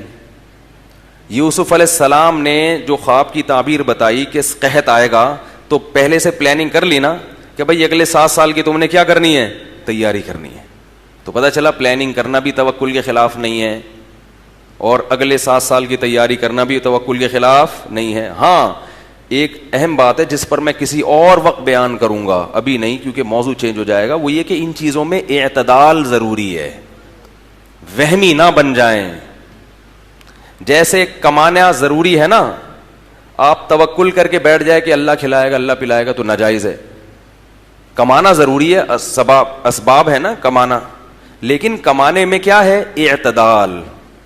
اتنا ٹائم کمانے میں لگاؤ کہ صحت کا خیال نہ رہے, یہ توکل کے خلاف ہے. اتنا ٹائم کمانے میں لگا دیا کہ بیوی بچوں کو ٹائم دینے کا آپ کے پاس موقع ہی نہیں مل رہا, یہ توکل کے. ایسی صورت میں کہا جائے گا کہ کھلانے والی ذات اللہ کی ہے, تم پہلے تمام حقوق ادا کرو, اپنی جان کے بھی اور جو لوگ تم سے متعلق ہیں ان کے بھی, اس کے بعد جتنا ٹائم ملتا ہے کماؤ. اللہ نے اگر رزق کھولنا ہوا تو اسی میں کھول دے گا, اور اتنا دے دے گا جتنا 24 گھنٹے کمانے والوں کو دیتا ہے. یہ ہے اللہ پہ نظر کا مطلب. اور اگر آپ بیوی بچوں کے حقوق ادا نہیں کر رہے اور کمانے میں دن رات ایک لگ کر دیے, یہ توکل کے خلاف ہے. کیوں؟ آپ سمجھتے ہو کہ میری محنت سے ملے گا, سمجھ رہے ہو, تبھی تو محنت کو فوکس کر رہے ہو, اللہ کے احکام کو فوکس نہیں کر رہے. تو مسلمان کہتا ہے کہ ملے گا اللہ سے, لیکن اللہ نے چونکہ محنت کا حکم دیا اس لیے ہم اللہ کے کہنے پر محنت کر رہے ہیں. تو اس میں اعتدال. صحت کے معاملے میں بھی اعتدال. میں بھی صحت کے فضائل پر بیان کرتا ہوں کہ صحت بہت ضروری. کولڈ ڈرنک نہ پئیں, ٹماٹر کے چھلکے مت کھائیں, چائے نہ پئیں, کافی چھوڑ دیں, وغیرہ وغیرہ, بہت سارے میرے بیانات ہیں. لیکن اس میں بھی کیا ہے, اعتدال. اتنا زیادہ صحت کا خیال کہ مائیکل جیکسن کی طرح آپ نے ہاتھ ملانا چھوڑ دیا لوگوں سے کہ جراثیم نہ لگ جائیں, یہ باولے ہونے کی, بولو بھائی, دلیل ہے. یہ اس کی دلیل ہے کہ آپ باولے ہو گئے ہو. آپ کو کسی کتے کے کاٹنے کی ضرورت, بلکہ آپ اگر کتے کو کاٹو گے نا وہ باولا ہو جائے گا. اتنے باولے ہو گئے ہو آپ. سمجھ رہے ہو کہ نہیں سمجھ رہے؟ تو اعتدال. صحت کے معاملے میں بھی کیا ہے, اعتدال. بھائی سرسری طور پر یہ کھانے پینے میں احتیاط, پیزا میزا چھوڑ دیا, یہ سب چیزیں چھوڑ دیں, واکنگ کی, جاگنگ کی, اپنا آرام سے فٹ فاٹ, پھر بھی بس اتنا کافی. باقی یہ کہ اس کو چھینک آ گئی تو 6 کلومیٹر دور بھاگ گئے, ہاتھ نہیں ملانا, بچے کو پیار نہیں کرتے کہ جراثیم نہ لگ جائیں, یہ سب بے وقوفوں والی حرکتیں. دستانے پہن کے ہاتھ میں رکھنا, یہ تبھی نبی صلی اللہ علیہ وسلم. میں اس موضوع پر جاؤں گا, بہت بات لمبی ہو جائے گی, ٹاپک سے رہ جاؤں گا. تو خیر, حضرت یوسف علیہ الصلوۃ والسلام کے پاس وہ کون آ گئے, بھائی بھی آئے. 9 بھائی تھے, 11 بھائی تھے, لمبے تڑنگے. ودخلوا وجاء اخوۃ یوسف, یوسف علیہ السلام کے بھائی بھی محل میں داخل ہوئے راشن لینے کے لیے. فعرفہم, یوسف علیہ السلام ان کو دیکھ کے فوراً پہچان گئے. وہم لہ منکرون, اور وہ اپنے بھائی کو, ان کا تصور ہی نہیں تھا کہ جس بچے کو ہم نے کنویں میں پھینکا تھا وہ بادشاہ بن کے بیٹھا ہوگا یہاں پہ. جب یوسف علیہ اچھا بنیامین, یہ بنیامین اور زلیخا کا جو نام ہے یہ قرآن و حدیث میں کہیں نہیں ہے, یہ آسمانی کتابوں میں ہے. تو تاریخی چیز ہے, آسمانی کتابوں سے یہ نام لینے میں کوئی حرج نہیں ہے. ہو سکتا ہے صحیح ہو سکتا ہے غلط ہو. البتہ یہ جو کہا جاتا ہے نا کہ یوسف علیہ السلام جو تھے وہ حضرت یعقوب علیہ الصلوۃ والسلام کی جو والدہ, یعنی یوسف علیہ السلام کی جو والدہ تھیں وہ والدہ نہیں تھی بلکہ خالہ تھیں, یہ 100% غلط ہے. وہ یوسف علیہ السلام کی والدہ تھیں, حضرت یعقوب کی دوسری زوجہ تھیں وہ. تو یوسف علیہ الصلوۃ والسلام وہ اپنے چھوٹے بھائی جس کو بنیامین کہا جاتا ہے اس کو نہیں لے کر آئے, کیونکہ ابا بنیامین کو ان کے ساتھ نہیں بھیجتے تھے. نہیں بھیجتے تھے, اعتماد نہیں کرتے تھے کہ جیسے یوسف کو کہیں کھو کے آ گئے اور ایسا نہ ہو اس کے ساتھ بھی یہ کریں. تو بادشاہ نے کہا کہ ابھی تو میں دے رہا ہوں, لیکن جب تک تم اس بھائی کو ساتھ نہیں لے کر آؤ گے میں اس کا راشن تمہیں نہیں دوں گا. قالوا سنراود عنہ اباہ, کہنے لگے ہم اس کے ابا کو پھسلانے کی کوشش کریں گے, ہم ان کے ابا کو بہلانے کی کوشش کریں گے. وَإِنَّا لَفَاعِلُونَ, اور بے فکر رہے, لا کے چھوڑیں گے ہم ان کو. یوسف علیہ السلام نے اپنے جو بھی خادم تھا اس کو حکم دیا کہ انہوں نے جتنے پیسے دیے ہیں نا راشن کے, یہ سارے پیسے ان کے تھیلوں میں واپس رکھ دو. ابا سے کیا پیسے لینے بھائی, ٹھیک ہے نا, ابا سے کیا پیسے لینے, سارے پیسے راشن میں واپس رکھ دو. جب یہ قافلہ واپس گیا ہے تو ابا سے جا کے کہا ابا بنیامین کا راشن نہیں ملا. بادشاہ نے کہا ہے کہ اس بھائی کو لے کر آؤ گے تو ملے گا ورنہ نہیں ملے گا. ابا نے کیا کہا, لن ارسلہ معکم هل آمنکم علیہ کما امنتکم علی اخیہ من قبل, اس کے بھائی کے بارے میں تم پر میں نے اعتماد کیا تھا تو ایسے ہی میں تم پر اعتماد کر لوں, یہ ممکن نہیں ہے. تو جب انہوں نے پونجی کھولی تو اس میں جب راشن کھولا تو اپنے پیسے واپس نکل آئے. تو ابا سے کہنے لگے دیکھو کتنا اچھا بادشاہ ہے, ہمارے پیسے بھی واپس کر دیے تو بھائی کے واپس کیوں نہیں کرے گا, ٹھیک ہے نا, بھائی کو کیسے رکھے گا. تو انہوں نے کہا یعقوب علیہ السلام نے حتیٰ تؤتونی موثقا من اللہ, مضبوط قسمیں جب تک نہیں اٹھاؤ گے نا کہ ہر قیمت پہ بھائی کو واپس لانا ہے اس وقت تک میں نہیں بھیجوں گا. 11 سب بھائیوں نے مل کے مضبوط قسمیں اٹھائیں کہ ہم ہر قیمت پر اس بھائی کو واپس لے کر آئیں گے. حضرت یعقوب علیہ السلام نے اپنے بیٹوں سے کہا کہ ایک دروازے سے داخل مت ہونا مصر میں, وادخلوا من ابواب متفرقہ, بڑے بڑے ماشاءاللہ خوبصورت بیٹے تھے, ایک دروازے سے جاؤ گے تو نظر لگنے کا بولو بھائی خطرہ ہے. اس سے پتہ چلتا ہے اولاد بہت بڑی, 2 بچوں کو نظر, ابے بول لی کرو, بولتے کیوں نہیں یار, ایک تو بڑا مسئلہ ہے. 2-3 بچوں کو نظر, بہت ان بچے کوئی بچے ہی ہیں, اس کو بچے تھوڑی کہتے ہیں, بچوں کے نام پہ مذاق کہتے ہیں ان کو.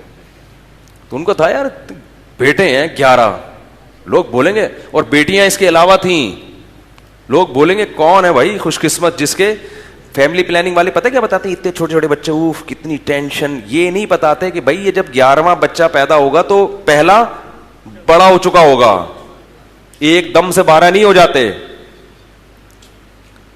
اور یہ ہمیشہ بچے رہتے نہیں ہیں, تھوڑے دنوں میں جوانی کی دہلیز پہ قدم رکھ کر باپ کی بھی زینت کا سبب بنتے ہیں اور ماں کی بھی زینت کا سبب بنتے ہیں. المال والبنون زینت الحیات الدنیا, اللہ فرماتے ہیں مال اور بیٹے دنیا کی زینت ہیں. اور بیٹیوں کو کیا فرمایا, والباقیات الصالحات خیر للذین آمنوا, یہ آخرت کے لیے کیا ہیں, ذخیرہ ہیں. تو بیٹیاں بھی ہیں زینت. بیٹیوں کو زینت اس لیے نہیں کہا کہ بیٹی نمائش کی چیز نہیں ہے, اور زینت ہمیشہ نمائش کی چیز ہوتی ہے. اس سے بھی عورت کے پردے کے حکام ثابت ہوتے ہیں کہ بیٹی گھر میں رکھنے کی چیز ہے, دکھانے, زینت کہتے ہیں نا دکھانے کی. بھائی کرتے اچھے پہنے جاتے ہیں دکھانے کے لیے, چھپانے کے لیے. تو بیٹیاں عورت کے سامنے تو آتی ہیں, لیکن جو زینت بنیں گی وہ کس کے, یعنی جو ایک دنیا کے دکھانے کی جو زینت ہوتی ہے وہ کیا, فخر کی چیز, وہ کیا ہوتے ہیں, بیٹے ہوتے ہیں. بیٹیوں پہ آخرت کی بشارتیں ہیں, دنیا کے بھی بہت سے فائدے ہیں کیونکہ اللہ نے اس کو بھی نعمت کے طور پہ بیان کیا.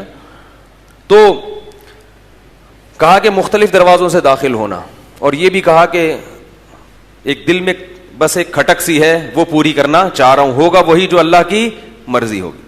اس سے بھی پتہ چلتا ہے کہ نظر برحق ہے, لیکن اس میں بھی وہمی بننے کی ضرورت. گولے گنڈے والے نے بھی جوتا لٹکایا ہوا ہوتا ہے کہ میرے بزنس کو نظر نہ لگ جائے. بھائی یہ نظر لگا تھا تو یہ گولا گنڈا بن گیا تھا. ٹھیک ہے, آپ کا کروڑوں کا بزنس تھا, اس کو نظر لگی ہے تو یہ کیا بن گیا, گولے گنڈے کا کاروبار بن گیا. اب اس کو مزید لگ کے یہ کدھر جائے, تو یہ وہم ہے بھائی. اسی طرح وہ حلیم کی دیب والوں نے, رکشے والے نے جوتے لٹکائے ہوئے ہیں کہ نظر نہ لگ جائے. بھائی ٹرک کو نظر لگی تھی تو کیا بنا تھا, رکشا بنا تھا. وہ تو نظر لگتی ہے لیکن کوئی بہت ہی عجیب چیز ہو ایک دم سے, لوگ اس سے مانوس نہ ہو, کسی کی ایک دم عزت ہونے لگے بہت زیادہ, یا کسی کے پاس بیٹھے بیٹھے ایک دم ٹھیک ٹھاک پیسہ آ جائے. ابھی سائیکل پہ گھوم رہا تھا, ایک دم جہازوں میں اڑنا شروع ہو گیا اور لینڈ کروزر میں, اس کو نظر لگنے کا خطرہ ہوتا ہے. تو اس کے پھر شریعت میں اس کو نظر سے بچنے کے طریقے بتائے ہیں اس کو. تو ورنہ کیسے کالے کلوٹے بیچارے بچے تو سبھی اچھے ہوتے ہیں, لیکن ناک بہہ رہی ہے, رال ٹپک رہی ہے, ماں باپ صبح و شام اس کی نظریں اتار رہے ہیں, کہ تم اللہ کا واسطہ اس کی نظر نہ اتارو. ٹھیک. ہاں ماں باپ کو تو سب بچے تو سارے پیارے ہی ہوتے ہیں, لیکن نظر ہر ایک پر نہیں لگتی ہے جو اتنے وہمی ہو رہے ہیں. بہرحال جب بھی کوئی ایسی نعمت آئے, چاہے دینی نعمت ہو دنیاوی نعمت ہو, تو نظر سے بچنے کا اہتمام کرنا چاہیے. اور اس کے لیے کسی عامل پیر کے پاس جانے کی ضرورت نہیں ہے. جو حدیث میں دعائیں ہیں وہ پڑھا کریں, سورہ فلق سورہ ناس کا دم کیا کریں. اور سب سے بڑی بات یہ کہ نعمت کی نمائش ہر ایک کے سامنے نہ کریں. جیسے حضرت یعقوب علیہ السلام اپنے گھر میں تو نہیں اس کا خیال کرتے تھے کہ بیٹا یہاں, وہ تو سب شہر والے جانتے تھے ان کے 11 بیٹے ہیں. مصر میں پہلی دفعہ جا رہے ہیں یا دوسری دفعہ جا رہے ہیں, تو وہاں نظر لگنے کا خطرہ ہے. کون, اور پھر تھے بھی بڑے خوبصورت. یوسف علیہ السلام کو آدھا حسن دیا تھا, تو کچھ تو لک آیا ہوگا نا بھائیوں میں. کیا خیال ہے بھائی, کچھ تو بھائیوں میں بھی آیا ہوگا نا. بھائی بھی تو کچھ مشابہ ہوتے ہیں کہ نہیں ہوتے. تو جب یہ داخل ہو گئے, بنیامین کو بھی ساتھ لے کر گئے ہیں, تو یوسف علیہ الصلاۃ والسلام نے اپنے بھائی کو بلایا اور اس کو آرام سے کہا کہ میں تمہارا بھائی کیا ہوں, یوسف, سگا بھائی. اور یہ بھی پتہ چلتا ہے کہ یہ دوسرے بھائی اس بھائی پر بھی ظلم کر رہے تھے. اس بیچارے کی ناک میں دم کیا ہوا تھا. تو کہا کہ اب تم بے فکر رہو اور مایوس مت ہو, اور بتا دیا کہ کسی بہانے سے میں تمہیں اپنے پاس رکھوں گا. کیا بہانہ کیا؟ فلما جہزہم بجہازہم. یہ سب اللہ کے حکم سے کر رہے تھے یوسف علیہ السلام. اللہ کا حکم تھا کہ یعقوب علیہ السلام کو مزید آزمانا ہے. تو سارا راشن جب ان کا کیا ہے نا, تو بنیامین کے تھیلے میں پیالہ ڈال دیا بادشاہ کا. بنیامین کے تھیلے میں کیا ڈال دیا؟ بادشاہ کا پیالہ. جب یہ قافلہ چلا ہے واپس, ایک شخص نے ندا کی, ایتھا العیر انکم لسارقون, اے لشکر والو تم تو چور ہو. بادشاہ کا اتنا قیمتی پیالہ لے گئے. اس سے بھی پتہ چلتا ہے کہ بادشاہ ہو یا کوئی اونچے طبقے والا ہو, تو اس کو اپنے لباس اپنا پوشاک اچھا رکھنا یہ بھی توکل کے خلاف. بولو یار. لوگ کہتے ہیں حضرت عمر کے اتنے پیوند ہوتے تھے اور ہمارے صدر کو دیکھو. ہیں بھائی, تو ٹھیک ہے, میں نہیں کہہ رہا آپ اپنے صدر کو دیکھیں, لیکن کوئی اچھے عہدے پر ہو تو اس کے لیے اچھا لباس اچھا کپڑا. باقی حضرت عمر کے کیوں ہوتے تھے وہ ایک الگ بات ہے. شریعت میں یہ منع. حضرت معاویہ بہت اچھا لباس پہنتے تھے. لوگوں نے پوچھا, بلکہ امیر المومنین نے ان کو تنبیہ کیا, آپ اتنا اچھا. انہوں نے کہا کہ میں یہ نہیں پہنوں گا, میری عزت نہیں ہوگی. یہ لوگ بادشاہ کی عزت نہیں کرتے اگر اس کے کپڑے اچھے نہیں ہیں. تو اس زمانے میں لباس کی بہت اہمیت ہے. لباس سے انسان کی پرسنالٹی کا, آپ کتنے پہنچے ہوئے ہو, دھوتی بنیان پہن کے کہیں چلے جاؤ کوئی بھی نہیں مانے گا. تو ایک ماحول کبھی, شریعت نے اس بارے میں ہمیں یہ نہیں کہا کہ پھٹے ہوئے کپڑے ہی پہنو, شریعت نے آزاد رکھا ہے. باقی وہ حضرت عمر, ان کا مزاج ایسا تھا, ان کو دنیا سے طبعی طور پر نفرت تھی. تو اس لیے یہ بھی غلط ہے. حضرت حکیم اختر صاحب سے کسی نے, ابھی پھر وہ باتوں کی بات چلی جائے گی, موضوع رہ جائے گا. تو وہ کیا ہوا کہ یوسف علیہ الصلاۃ والسلام نے, اچھا وہ پیچھے سے آواز ماری کہ تم کیا ہو, چور ہو. جب آواز ماری ہے کہ چور ہو, تو انہوں نے کہا وَأَقْبَلُوا عَلَيْهِمْ مَاذَا تَفْقِدُونَ, تم واللہ ما جئنا, اللہ کی قسم ہم زمین میں فساد مچانے والے نہیں ہیں, وما کننا سارقین, اور ہم چور نہیں ہیں. یہ مجھے آیت پڑھنے پہ بڑا مزہ آتا ہے. کیا مطلب؟ ٹھیک ہے ہم نے جیلسی میں بھائی کو باپ سے دور کر دیا, لیکن پیغمبر کے بیٹے ہیں چور. چور تو بڑے نیچ اور گھٹیا خاندان کے لوگ ہوتے ہیں. تھے تو بہرحال پیغمبر کی اولاد نا. اور حسد بھی کیوں ہوا؟ پیسوں کی وجہ سے نہیں, باپ کا چہرہ حاصل کرنے کے لیے. یہ بھی تو انسان کے خاندانی ہونے کی دلیل ہے. باپ کی محبت چاہیے.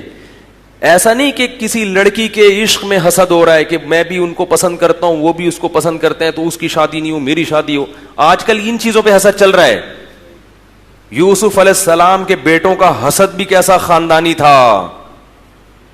باپ سے عشق اور محبت آج کل کس کو ہوتی ہے بھائی؟ کس کو باپ سے اتنی محبت ہوتی ہے کہ ابا مجھ سے محبت کریں, اس سے محبت کم کریں. ابا اگر اس سے محبت کریں گے, کرتے نا ابا جس سے مجھے وہ جو وہ ہے نا انٹی جہاں سیٹنگ چل رہی ہے. تو کیونکہ پیغمبر کے بیٹے ہیں نا, تو جیلیسی بھی کسی معمولی چیز پہ نہیں ہو رہی. پیغمبر باپ ہے اور اتنا تقوی والا, اس کا چہرہ یخلو لکم وجہ ابیکم, الفاظ دیکھو قرآن کے, کہ اس بھائی کو کہیں کنویں میں ڈال دو, باپ سے دور کر دو, کوئی اٹھا کے لے جائے گا, دور ہو جائے گا باپ سے, تمہارے لیے تمہارے باپ کا چہرہ خالی ہو جائے گا, تمہیں تمہارے باپ کی توجہ پوری ملے گی. حالانکہ جوان بیٹے تھے, جوان بیٹوں کو تو بوڑھا باپ ویسے بھی اچھا نہیں لگتا عام طور پر. وہ تو چاہتے ہیں کہ خام خام ابا کی ٹینشن ہی ہے آج کل لوگ, آج کل اللہ نہ کرے جو ذہن بنا ہوا ہے. تو جوان بیٹوں کو بوڑھے باپ کی کیا ضرورت, تبھی تو کہہ رہے ہیں نحنو عصبہ, ہم مضبوط لوگ ہیں.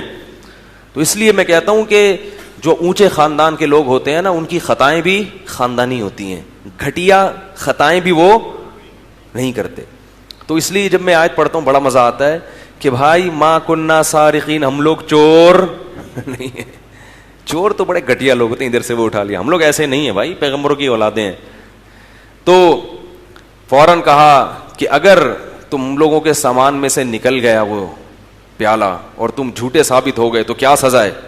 تو اس زمانے میں چور کی سزا یہ تھی کہ جس کی چوری کی ہے نا, چور اس کا غلام بن کے رہتا تھا, خدمت کے لیے اسی کو حوالے کر دیا. انہوں نے کہا جزاؤہ ما وجد فی رحلہ فہو جزاؤہ, کہ جس کے سامان میں سے وہ نکل آئے پیالہ اسی کو رکھ لو. ان کا تو خیال ہی نہیں تھا کہ ہم لوگوں کے پیالے میں سامان میں سے پیالہ نکلے گا. تو قرآن کہہ رہے جب سب کی تلاشی لی گئی تو بنیامین کے تھیلے میں سے پیالہ نکلا ہے. تو وہ کہنے لگے یا ایھا العزیز ان لہ ابن شیخا کبیرا, اے بادشاہ اس کا ایک بوڑھا باپ ہے, فخذ احدنا مکانا, کتنی بڑی قربانی دے رہے ہیں. اب دیکھو کہ ہم میں سے کسی کو بھی رکھ لو, جس پہ ہاتھ رکھو گے وہ تمہارا غلام بن کے, یعنی گویا کہ چوری اس نے کی ہے مگر سزا ہم بھگتنے کے لیے تیار ہیں, ہمیں دے دو سزا. کیونکہ اس کا بوڑھا باپ اس کی جدائی برداشت.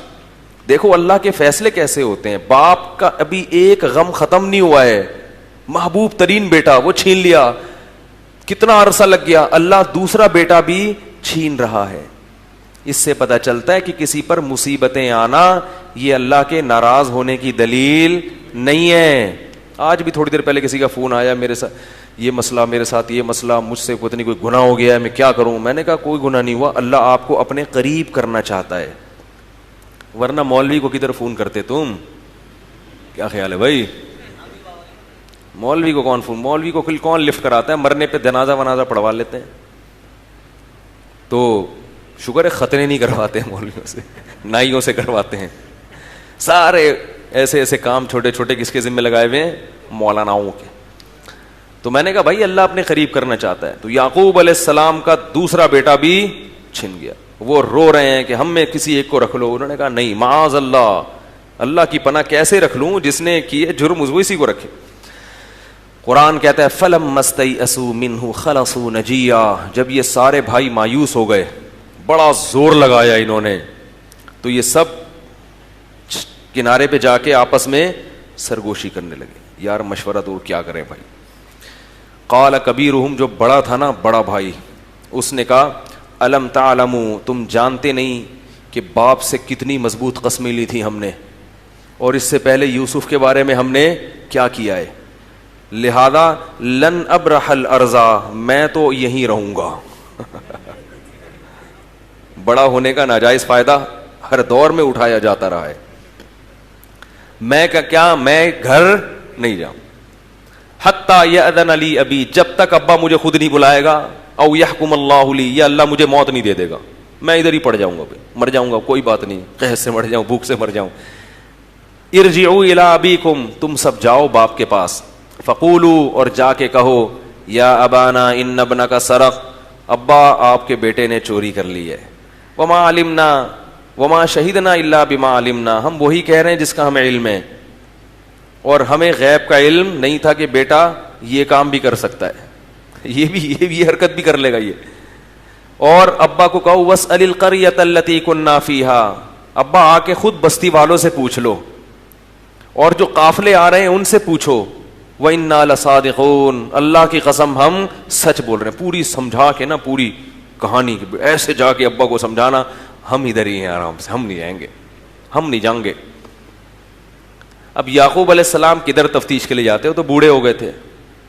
جیسے ہی بیٹوں نے آ کے یہ بتایا, جب یوسف علیہ السلام کی خبر دی تھی کہ بھیڑیے نے کھا لیا, تو یعقوب علیہ السلام نے یہ کیا کہا تھا, بل سولت لکم انفسکم امرا, جھوٹ بول رہے ہو, تم نے کوئی چیز خود سے کوئی کہانی گڑھ لی ہے. اور واقعی اس وقت یعقوب علیہ السلام صحیح کہہ رہے تھے. اب جب بیٹوں نے آ کے بتایا کہ ابا اس نے چوری کی اور ایسا ہو گیا, یعقوب علیہ السلام جانتے تھے میرا بیٹا چوری نہیں کر سکتا تھا, یہ بھی کیا کر رہے ہیں, گڑھ رہے ہیں. یہاں بھی وہی الفاظ, بل سولت لکم انفسکم امرا, تمہارے نفسوں نے ایک نئی چیز گڑھ لی ہے.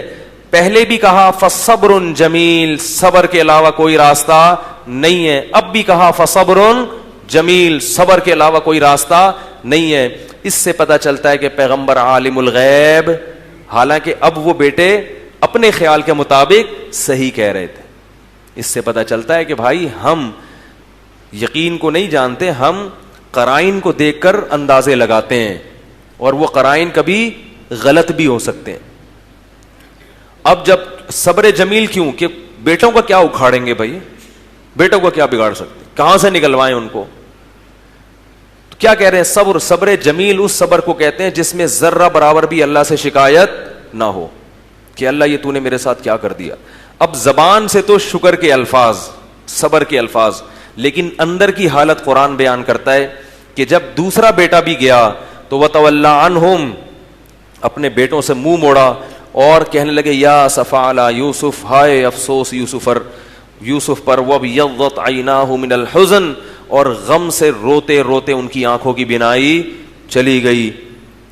اور وَابْيَضَّتْ عَيْنَاهُ مِنَ الْحُزْنِ, حزن سے روتے روتے ان کی آنکھوں کی بینائی چلی گئی, اور دل ان کا کیا کر رہا تھا, کڑ رہا تھا.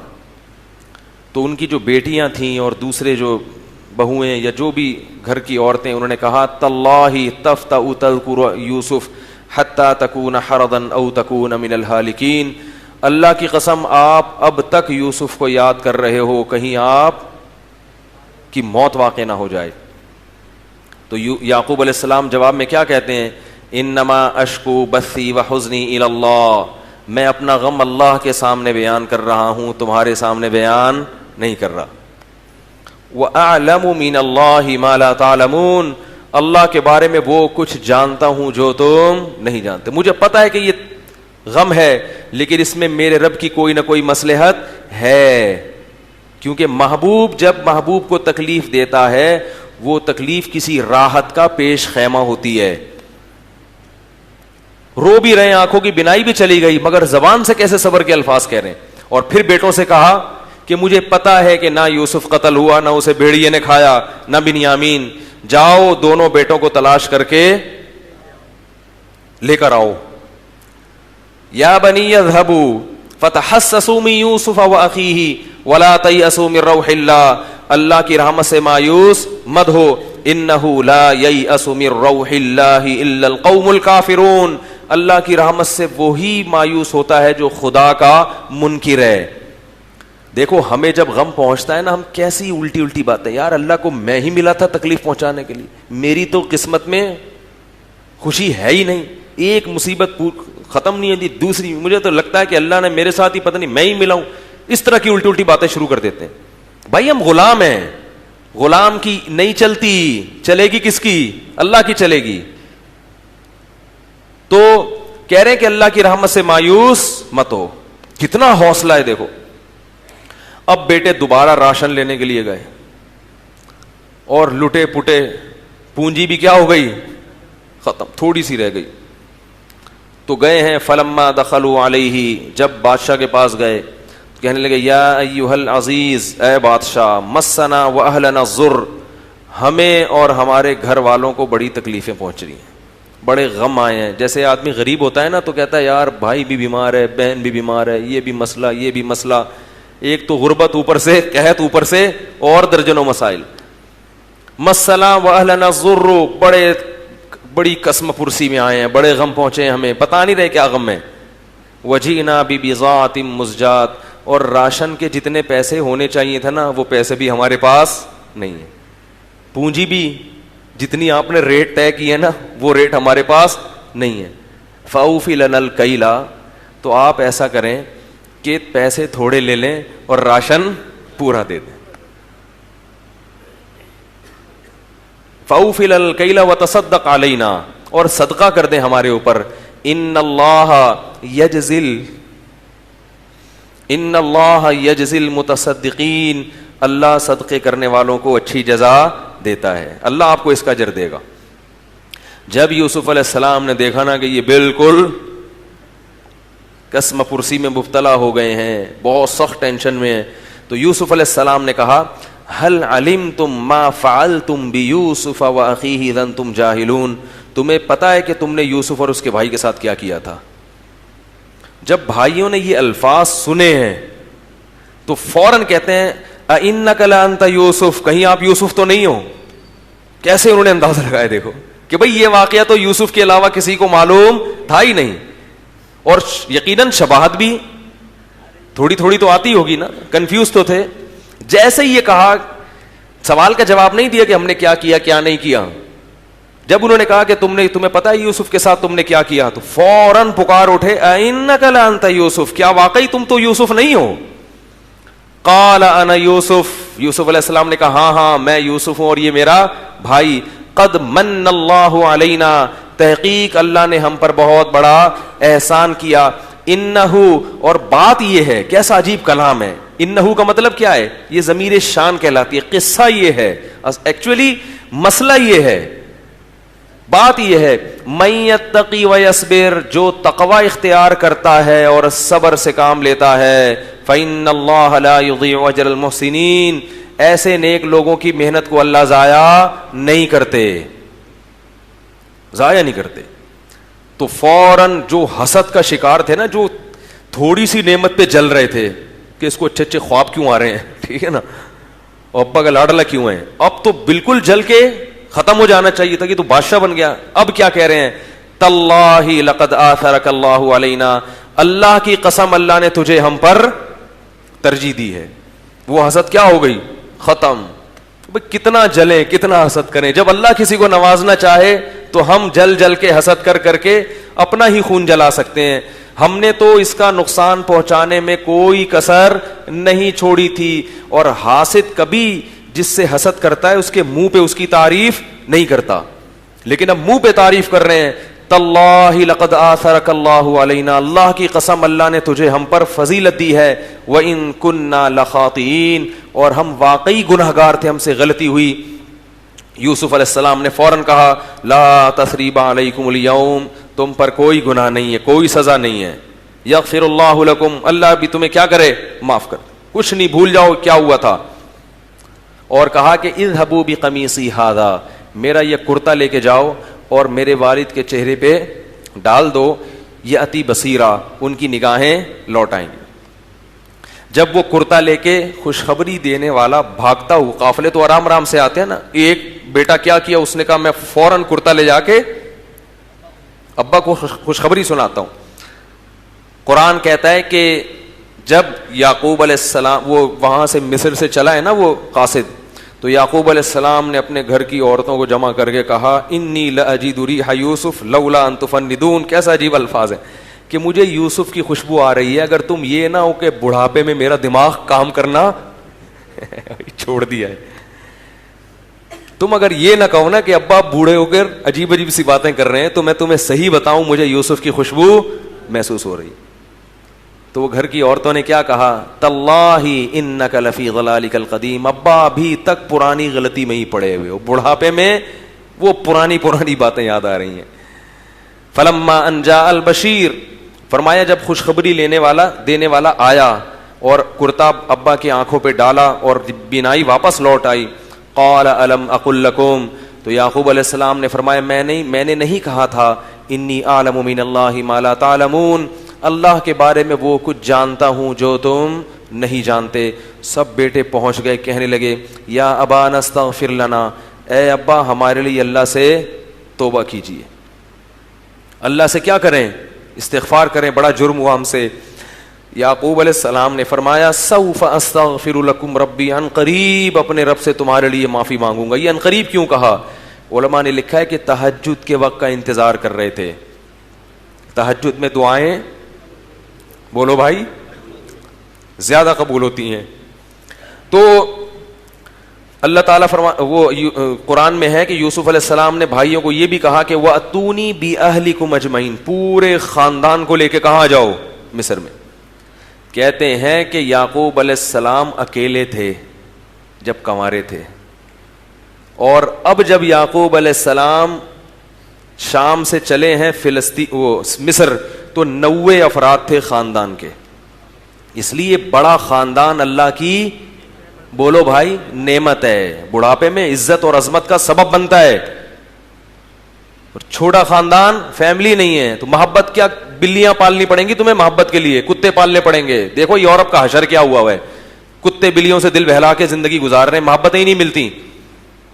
انسان کو اللہ نے فیملی کی شکل میں پیدا کیا, اسے محبت چاہیے. تنہائی میں پیدا انسان کا یہ آپ کہتے ہیں نا انسیت, انسیت یہ الف نون اور سین, یہ انسان جو ہے نا یہ انسیت سے نکلا ہے, اور اس کی اپوزٹ ہے وحشت, وحشی جانور. تو اگر انسان کو انسان نہیں ملے گا تو انسیت نہیں ملے گی, وحشت ہوگی اس کو, تنہائی میں ہوگی اس کی.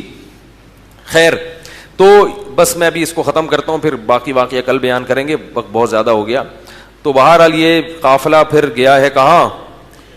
یعقوب علیہ السلام اپنی گھر اہلیہ کے ساتھ اور بچوں کے ساتھ, بہوؤں کے ساتھ, پوتوں کے ساتھ, نواسوں کے ساتھ, اور پوتوں کی بیویوں کے ساتھ, اور نواسیوں کے شوہروں کے ساتھ ٹھیک ہے, پورے 90 افراد کو لے کر مصر کی طرف جا رہے ہیں. تو یعقوب علیہ السلام نے آپ کا شاندار استقبال کیا, ان کو ٹھکانہ دیا. ورفع ابویہ علی العرش, اور اپنے والدین کو اپنے ساتھ بادشاہ کے تخت پہ بٹھایا. وخروا لہ سجدا, اور وہ 11 بھائی سجدے کے اندر سجدے میں گر گئے یوسف علیہ السلام کے. اس زمانے میں سجدہ جائز تھا, بادشاہ کو سجدہ کیا جاتا تھا. جیسے ہی سجدے میں گرے ہیں تو یوسف علیہ السلام اپنے والد سے کہتے ہیں ھذا تأویل رؤیایا, ھذا تأویل رؤیایا من قبل قد جعلها ربی حقا, اے میرے ابا یہ اس خواب کی تعبیر ہے جو اللہ نے مجھے دکھایا تھا. 11 ستارے سجدہ کر رہے ہیں, یہ ہیں وہ 11 ستارے. آج کل فلمی ستاروں کو ستارہ کہا جاتا ہے ٹھیک ہے. تو یہ کیا ہے بھائی, کیا ہیں 11 ستارے ہیں جو مجھے سجدہ کر رہے ہیں. قد جعلها ربی حقا, میرے رب نے اس خواب کو سچا کر دکھایا. وقد احسن بی, اب ابا سے ملاقات ہو رہی ہے نا, تو ماضی کی پوری کارگزاری جب ہوتی ہے ملاقات تو پوچھتے ہیں نا کیا ہوا تھا. ہم ہوتے تو ہم کیسے کہانی سناتے, ہم ساری نیگیٹو باتوں کو ہائی لائٹ کرتے, پازیٹو چیزوں کو پی جاتے. ہم کہتے ابا میرے تو انہوں نے جو ہے نا یہ سب کس کی وجہ سے ہوا ہے, بھائیوں پر ایک, کیونکہ جب معاف کر دیا نا تو دل سے معاف, اب طنز نہیں ہوگا. کیا کہہ رہے ہیں, من بعد ان نزغ الشیطان بینی و بین اخوتی, شیطان نے ہمارے بھائیوں کے دلوں میں کچھ بغض ڈال دیا تھا جس کی وجہ سے ایسا ہو گیا. کہ اس بلی کس پہ ڈال رہے ہیں, شیطان پہ بلی ڈال رہے ہیں. یہ ادب سکھایا ہے کہ جب کسی غلطی کو معاف کرو تو پھر اس کو تانا مت دو. جب معاف کر دیا تو بھائی معاف کر دیا, ختم, بھول گئے کیا ہوا تھا. آج غلطی معاف کرنے کے بعد بھی طنز یہی ہے, بار بار اسے بولیں گے یہ ہے. وہ میرا چھوٹا بیٹا ہے نا اتنا سا, تو پتہ نہیں کچھ انہوں نے شرارت کی, تو میں نے اس سے پوچھا کہ کس نے کیا یہ, تو ایسے کرتا ہے, دیکھیں وہ یہ بھی چاہ رہا ہے کہ وہ بہن کا پتہ بھی نہ چلے کہ اس کی طرف اشارہ کر رہا ہوں. تو مجھے اشارہ کر کہہ رہا ہے ایسے کر, چھوٹا سا بالکل 3-4 سال کا, کرے ایسے کر کے. میں نے کہا بہت گھننا ہے, ایسے چپکے سے اشارہ کر رہا ہے, اس پہ بلی ڈال رہا ہے, کس نے کیا اس کو پکڑو. تو یعقوب علیہ السلام نے کیا کہا, کوئی نیگیٹو بات نہیں, شکر خوش رہنا اسی کو تو کہتے ہیں. چھوڑو یار کنویں میں گئے تھے, چھوڑو بھائیوں نے نفرت کی, شیطان نے کیا کر دیا ان کو, اصل میں شیطان نے ورغلا دیا تھا, شیطان نے غلط پٹیاں پڑھا کے غلط راستے پہ ڈال دی. تو ساری پازیٹیو چیزیں ذکر کر رہے ہیں کہ پہلی پازیٹیو چیز دیکھو ابا اللہ نے مجھے خواب دکھایا اور میرے رب نے وہ خواب سچا کر کے دکھایا. وقد احسن بی, اور اس سے پہلے بھی رب نے مجھ پر احسانات کیے ہیں, اس سے پہلے بھی. وہ احسانات کیا ہے کہ مجھے کنویں سے نکالا اور مجھے جیل سے نکالا. جانے کا ذکر نہیں ہو رہا, جیل میں نکلنے کا ہو رہا ہے. بہت سے لوگ جیل میں جاتے ہیں, نکلنا نصیب نہیں ہوتا. بہت سے کنووں میں گرتے ہیں, نکلنا نصیب نہیں ہوتا. پازیٹو چیزوں کو دیکھنا چاہیے. اللہ نے کوئی تکلیف دی ہے تو بہت سی تکلیفوں سے بچایا ہوا بھی ہے. ایک کنوارے کا فون آیا, سڑا ہوا کنوارا نہیں ہوتا معذرت کے ساتھ, جو بیوی کی تلاش میں جس نے زندگی گزار دی ہو, تو ہر وقت جلتا بھنتا, ایسا اس کی اسٹائل سے لگ رہا تھا کہ یہ بیچارہ دھواں نکل رہا ہے اس میں سے. کہہ رہا لوگ چار چار کر رہے ہیں یار, ہماری ایک نہیں ہو رہی. مجھے اندازہ ہو گیا کہ یہ بہت زیادہ تپا ہوا ہے, مجھ پہ طنز کر رہا تھا. ٹھیک ہے, صاف بات ہے. کہہ رہے لوگوں کے تین تین چار چار دو دو اتنی شادیاں کرتے چلے جا رہے ہیں اور ہماری ایک بھی نہیں ہو رہی, کیا ہے یار. اللہ سے نا کوئی شکایت. میں نے اس سے کہا, میں نے کہا میں دعا کرتا ہوں اللہ آپ کو کوئی دلا دے, آزمائش ہے, لیکن اللہ کے بندو بہت سے ایسے ہیں جن کی شادی بھی نہیں ہو رہی اور وہ معذور بھی ہیں. آپ کم از کم صحت مند ہو. معذور ہیں ان کو تو نکاح کا کوئی امکان, آنکھوں کی بینائی نہیں ہے, اپاہج ہیں. تمہیں اللہ نے بینائی دی, سماعت دی, اور بہت ساری چیزیں جو اللہ نے تمہیں دی ہیں. اب جب بیوی آئے گی تو پتہ چل جائے گا تمہیں. جب آئے گی تو دماغ سیٹ. وہ کسی نے ابا, ایک بیٹے نے ابا سے پوچھا, ابا یہ ہر آدمی شادی کر کے پچھتاتا کیوں ہے؟ ہر آدمی کی خواہش بھی ہوتی ہے شادی کی, مگر کر کے کیا کرتا ہے؟ پچھتاتا. تو پھر کرتے کیوں ہیں؟ جب پچھتانا ہی ہے تو کرتے کیوں ہیں؟ تو ابا نے کہا دیکھو بیٹا, عقل بادام کھانے سے نہیں آتی, ٹھوکریں کھانے سے آتی ہے. عقل کس سے آتی ہے؟ ٹھوکریں کھانے. خیر جلدی سے 1-2 منٹ میں بات سمیٹ کے ختم کروں. تو کیا کہہ رہے ہیں, مجھے جیل سے نکالا. من بعد ان نزغ الشیطان بینی وبین اخوتی, جب شیطان نے میرے اور بھائیوں کے درمیان بغض ڈال دیا. وجاء بکم من البدو, اللہ آپ کو گاؤں کی زندگی سے اٹھا کے لے. اس سے پتہ چلتا ہے کہ شہر کی زندگی اللہ کی نعمت ہے. دیہات کی نسبت شہروں میں رہنا یہ زیادہ اچھا کام ہے, کیونکہ شہر میں ہر چیز بھی ملے گی اور علم بھی شہر میں زیادہ ہوتا ہے. دین دنیا اگرچہ دنیا بھی ہے مگر دین بھی زیادہ ہے. ہاں گاؤں کے اپنے فضائل ہیں, اس میں صحت اچھی ہوتی ہے, تو تہذیب مگر کہاں آتی ہے؟ شہر میں آتی ہے. تو اور پھر اللہ سے دعا مانگ رہے ہیں, شکر ادا کر رہے ہیں, ربی قد آتیتنی من الملک, اے میرے رب تو نے ہمیں بادشاہت دی. وعلمتنی من تعبیر الاحادیث, تو نے احسان کیا مجھے خوابوں کی تعبیر کا علم سکھایا. انت ولی فی الدنیا فاطر السماوات والارض, تو آسمانوں اور زمین کا پیدا کرنے والا ہے. انت ولی فی الدنیا والآخرہ, دنیا میں بھی تو میرا دوست اور آخرت میں بھی تو میرا دوست. اب اللہ سے کیا دعا مانگ رہے ہیں؟ اتنی نعمتیں کی ہیں. توفنی مسلمن, تو مجھے فرما بردار بنا کے دنیا سے اٹھانا, ایسا نہ ہو کہ میں ان نعمتوں کی ناشکری کر لوں.